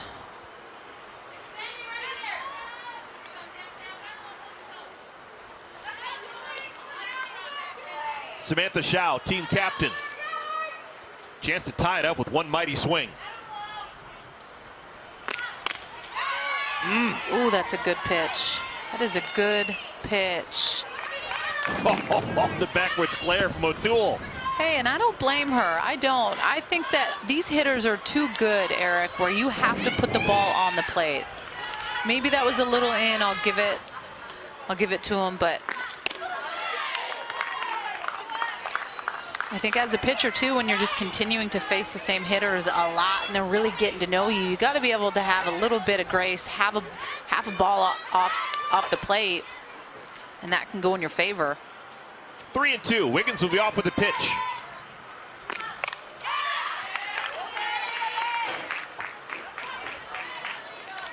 Samantha Howe, what a day it's been for her. She gave up 5 runs without recording an out in the first inning.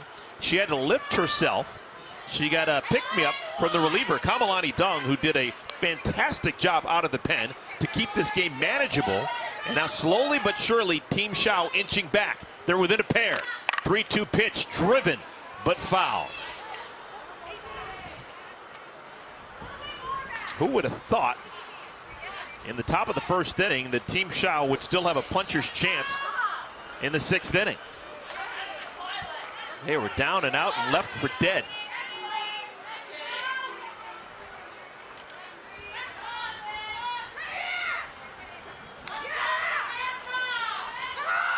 Another 3-2 pitch. Off speed, humpback liner. Dewitt makes the catch, backing up into the outfield.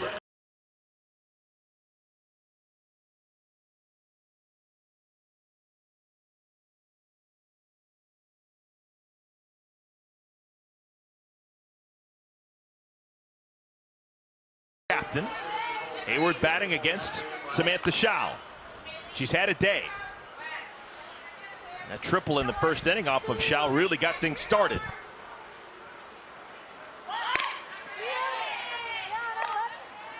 One and one. It'll be the top third of the order. Hayward, Flippin, and Myers. That three has done a whole bunch of damage.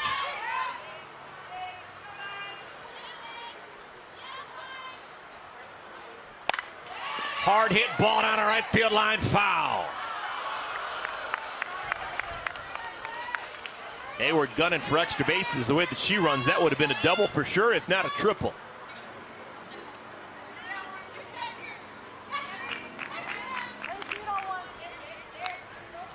Both teams exactly 11 hits. 7-5 ball game.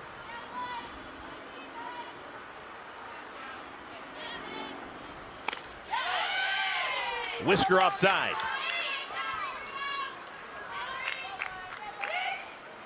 It's a 20-point inning with the rollover points from the 6th inning. You're rewarded 10 points if you win an inning, and if there's zeros, they continue to keep going on to the next and the next.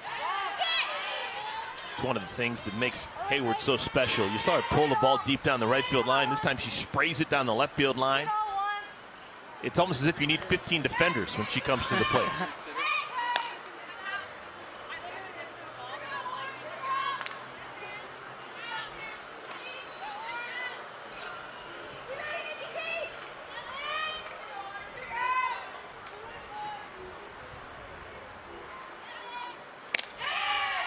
Another full count worked by Victoria Hayward and her bunch.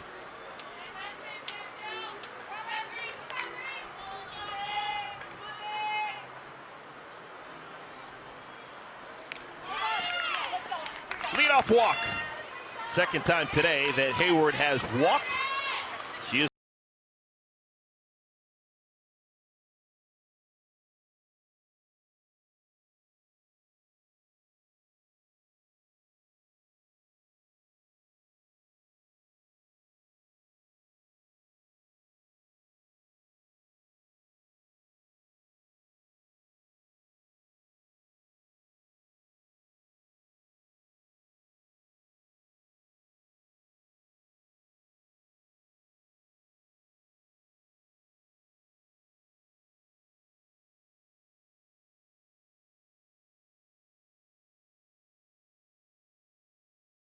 I just think the importance, you're right, of being able to get another run, you know, like putting Victoria Hayward in a position where someone can step up and get an RBI, and we all know that people are a little bit scared of Theresa Myers, who's on the on-deck circle, so any way that you can advance Victoria Hayward. runner on the move, flipping down the left field line, foul. I just think this is one of the great things about Athletes Unlimited softball. This is an algorithm that was thought of and developed with the scoring system, and the scoring system has been tested out over multiple seasons. The best players always get the most points, but you just saw Jordan Roberts on that list with more points than Hannah Flippin. Flippin has been so dynamic in every game she's played. Roberts has not played a whole bunch, but Roberts has been the lucky rabbit's foot. She's been on winning teams and won innings and games, so she's got a whole bunch of points. Now everything will even out eventually, but just to see some of the names interspersed, and some have been more influential than others. And that's really the kicker with this thing. You have to, fingers crossed, you get chosen on a team that's pretty dominant, and it starts with pitching. If you have clutch good pitching. There goes Hayward. Throw it out of second. Not in time. So 10 points for Hayward on the straight steal of second.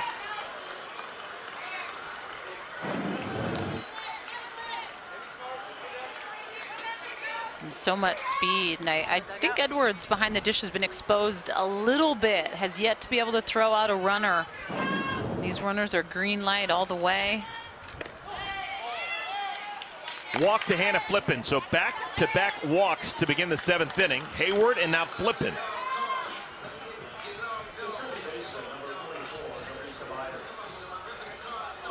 Howe has to make the decision about herself. Does she want to stay in the game and try and get out of this pickle, or will the call be made to the bullpen?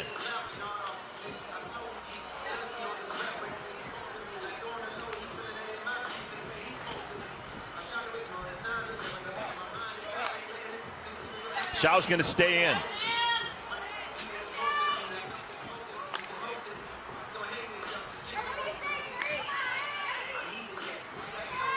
Here's Theresa Myers. Her last 3 plate appearances has seen 14 pitches and only 2 strikes. She has walked 3 straight times.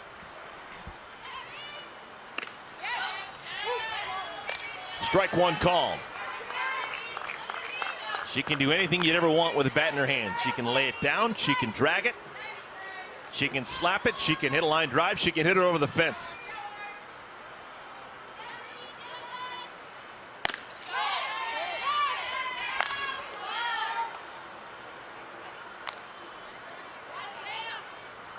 Hayward at second, Flippin follows her at first.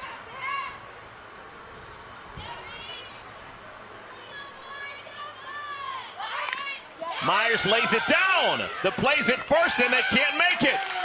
Infield single. Theresa Myers, the base is loaded. Wow.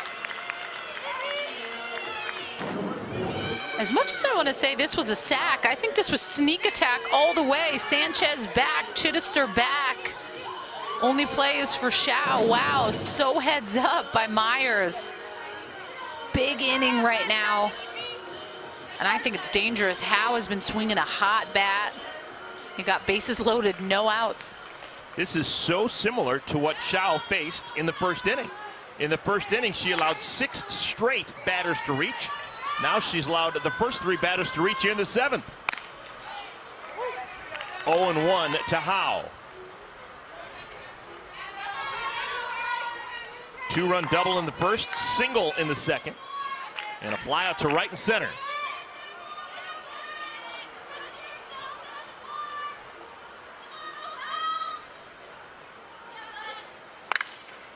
Past Penley, that'll score a run, maybe 2. Here comes Flippin around third. She'll score standing. It's a double for Morgan Howe.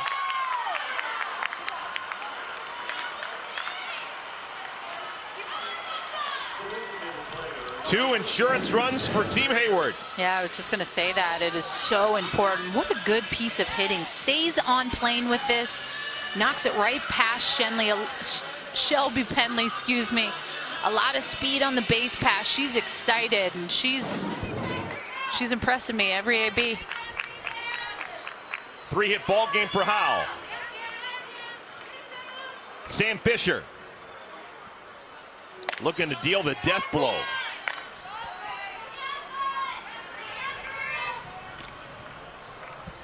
Bookend singles for Fisher, surrounding a couple of strikeouts.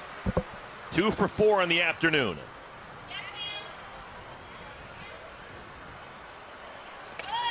She's hitting exactly 500 on the year. 8 for 16.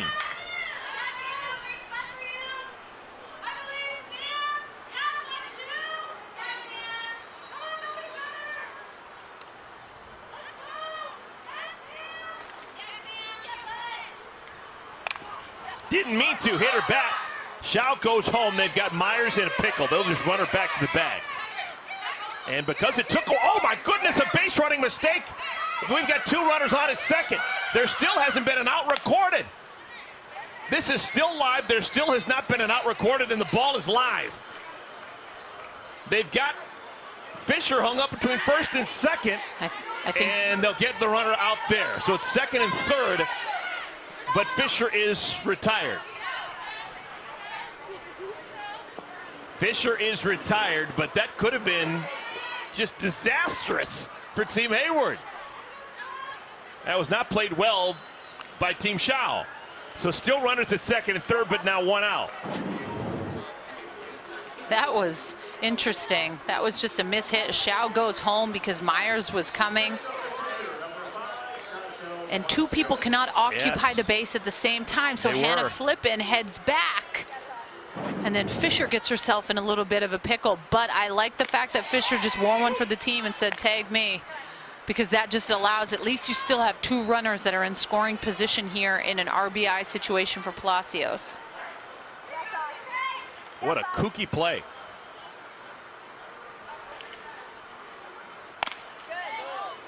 One ball, 1 strike to Palacios.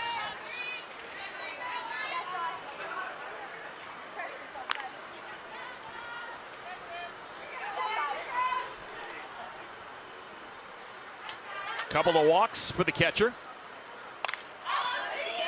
Down in the count, a ball and 2 strikes.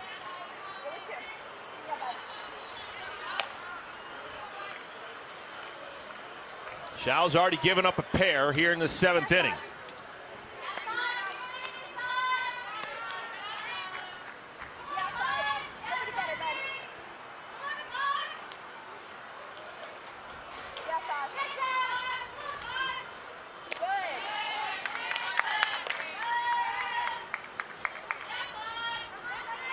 We saw 5 runs scored in the 1st inning.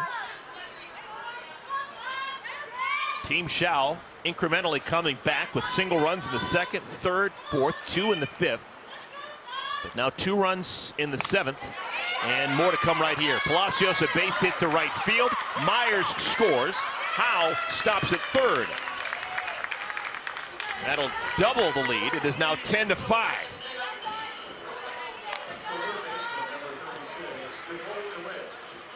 First hit of the day for Palacios.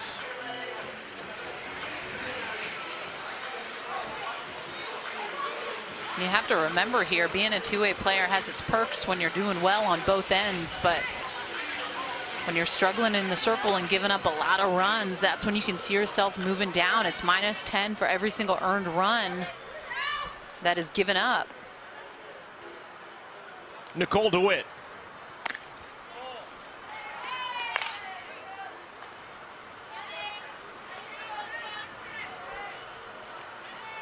You know, I know it's an issue we keep talking about, but it is something that I think we're going to expect all summer long.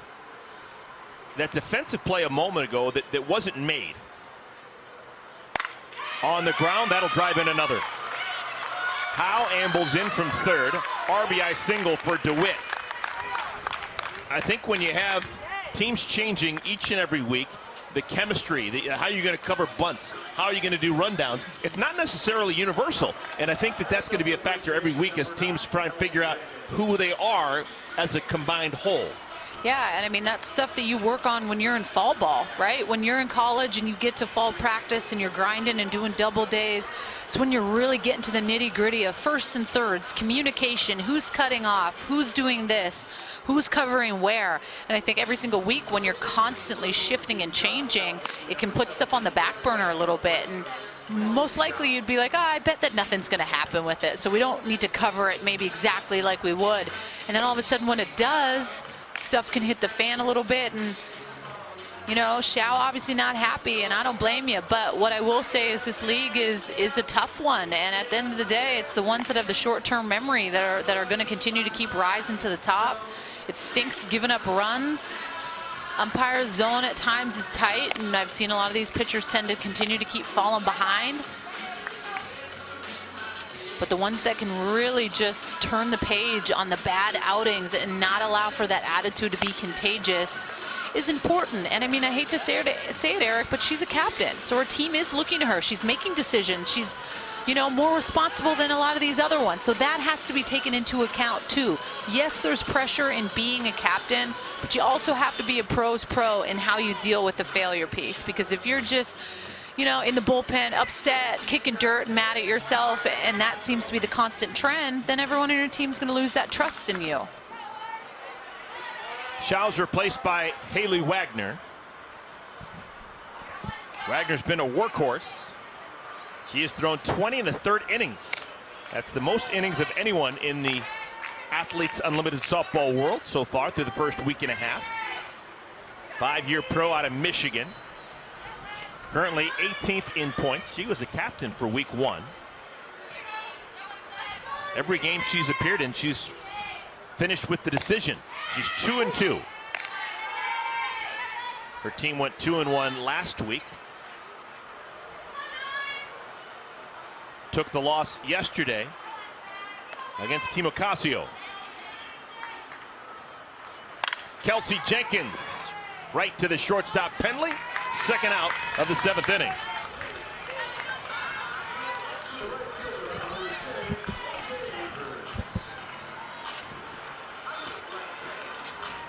If Wagner throws 2 pitches here to A.J. Andrews, she will have thrown exactly 300 pitches in 5 games.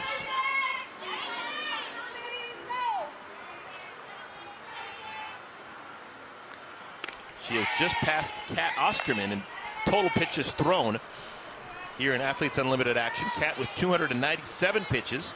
That last pitch by Wagner, her 299th pitch this season. Here's number 300. Still got some juice, 65 miles per hour under the bat of Andrews. And I believe the more innings they throw, the more comfortable they're going to feel. I really believe that they have to iron out the kinks a little bit the first and second weeks. Then they're going to start to figure out what's really working, who they like behind the plate, what pitches they need to work on throughout the week.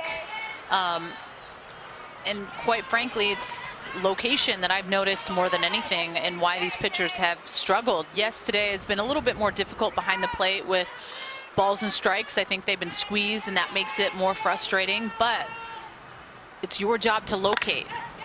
On the ground, Penley muffs it. Everyone's going to be safe. The out was right in front of her at second base. She was going to field it and step on the bag, but she forgot to secure the softball. This is definitely just a little uncharacteristic of Penley. I think she was thinking about going to two, quicker than she was fielding that ground ball, and just a little uncharacteristic for her. Error on Penley prolongs the inning. So if any more runs score this inning, they will be unearned.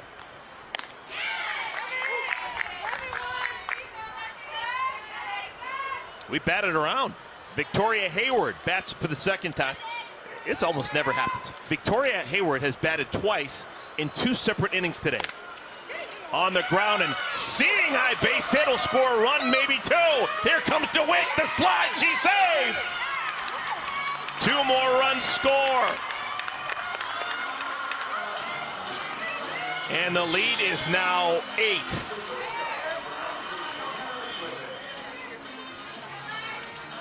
The error by Penley prolongs the inning and comes back to haunt Team Howe.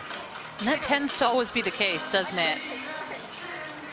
Make an uncharacteristic error that's not normal, and then all of a sudden, momentum just continues to keep flowing for Hayward. Tack on another 2 runs, and got to be feeling good going into the bottom of the 7th with a 13-5 lead. And I say that, you know, respectfully knowing that Howe's team offensively is pretty dangerous, but what I would not expect is for Howe's team to go down 0-2. Remember, I told you leading into this week, I'm like, on paper, Howe's team is by far the best team. I mean, offensively, they have the power. They have Haley Wagner.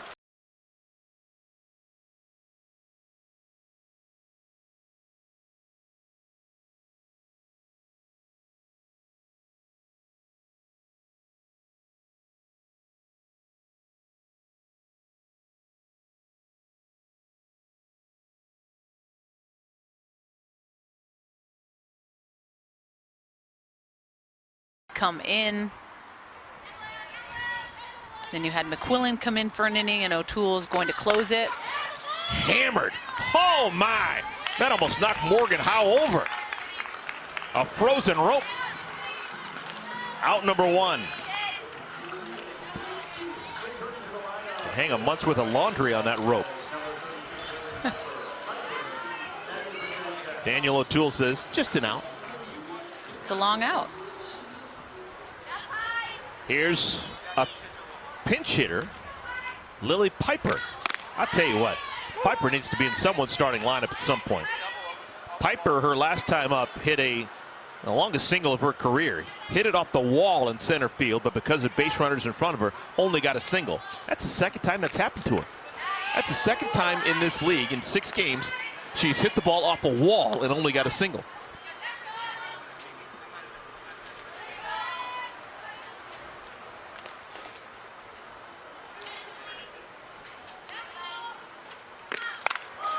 Man, beat continues for Piper. I keep tooting the horn of Piper. 2 for 2 off the pine. At some point she'll start a game and get 4 at-bats. It is nice to have someone, though, to bring in off the bench, know that you can trust, and that is clutch. Shelby Penley. Penley still upset with herself, probably. Made an error an inning ago. It cost her team a couple of runs, a couple unearned runs.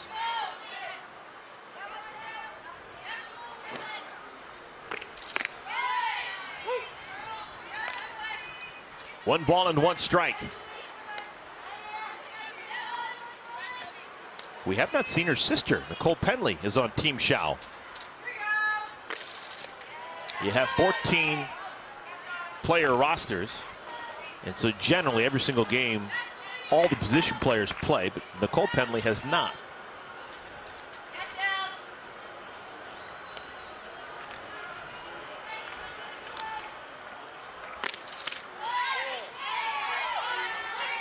You can see O'Toole's frustration a little bit. Kind of put her hands up in the air. That can be the most challenging part about being a pitcher. When you think a pitch is a strike and it continues to get called not, it is difficult. Myers takes the easy out right in front of her. And we're down to our final out. 2 outs, bottom of the 7th inning.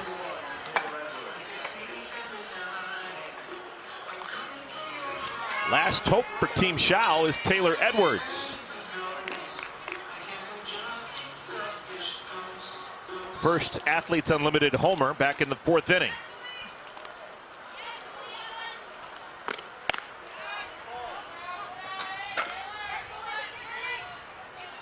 Still another one coming your way. Two teams that won yesterday. Team Osterman and Team Ocasio. Kat Osterman and Alicia Ocasio, the captains. They've been the best 2 pitchers in this league so far through a week and a half. And that'll do it. It's in the books. A fly out to right field. Edwards is retired.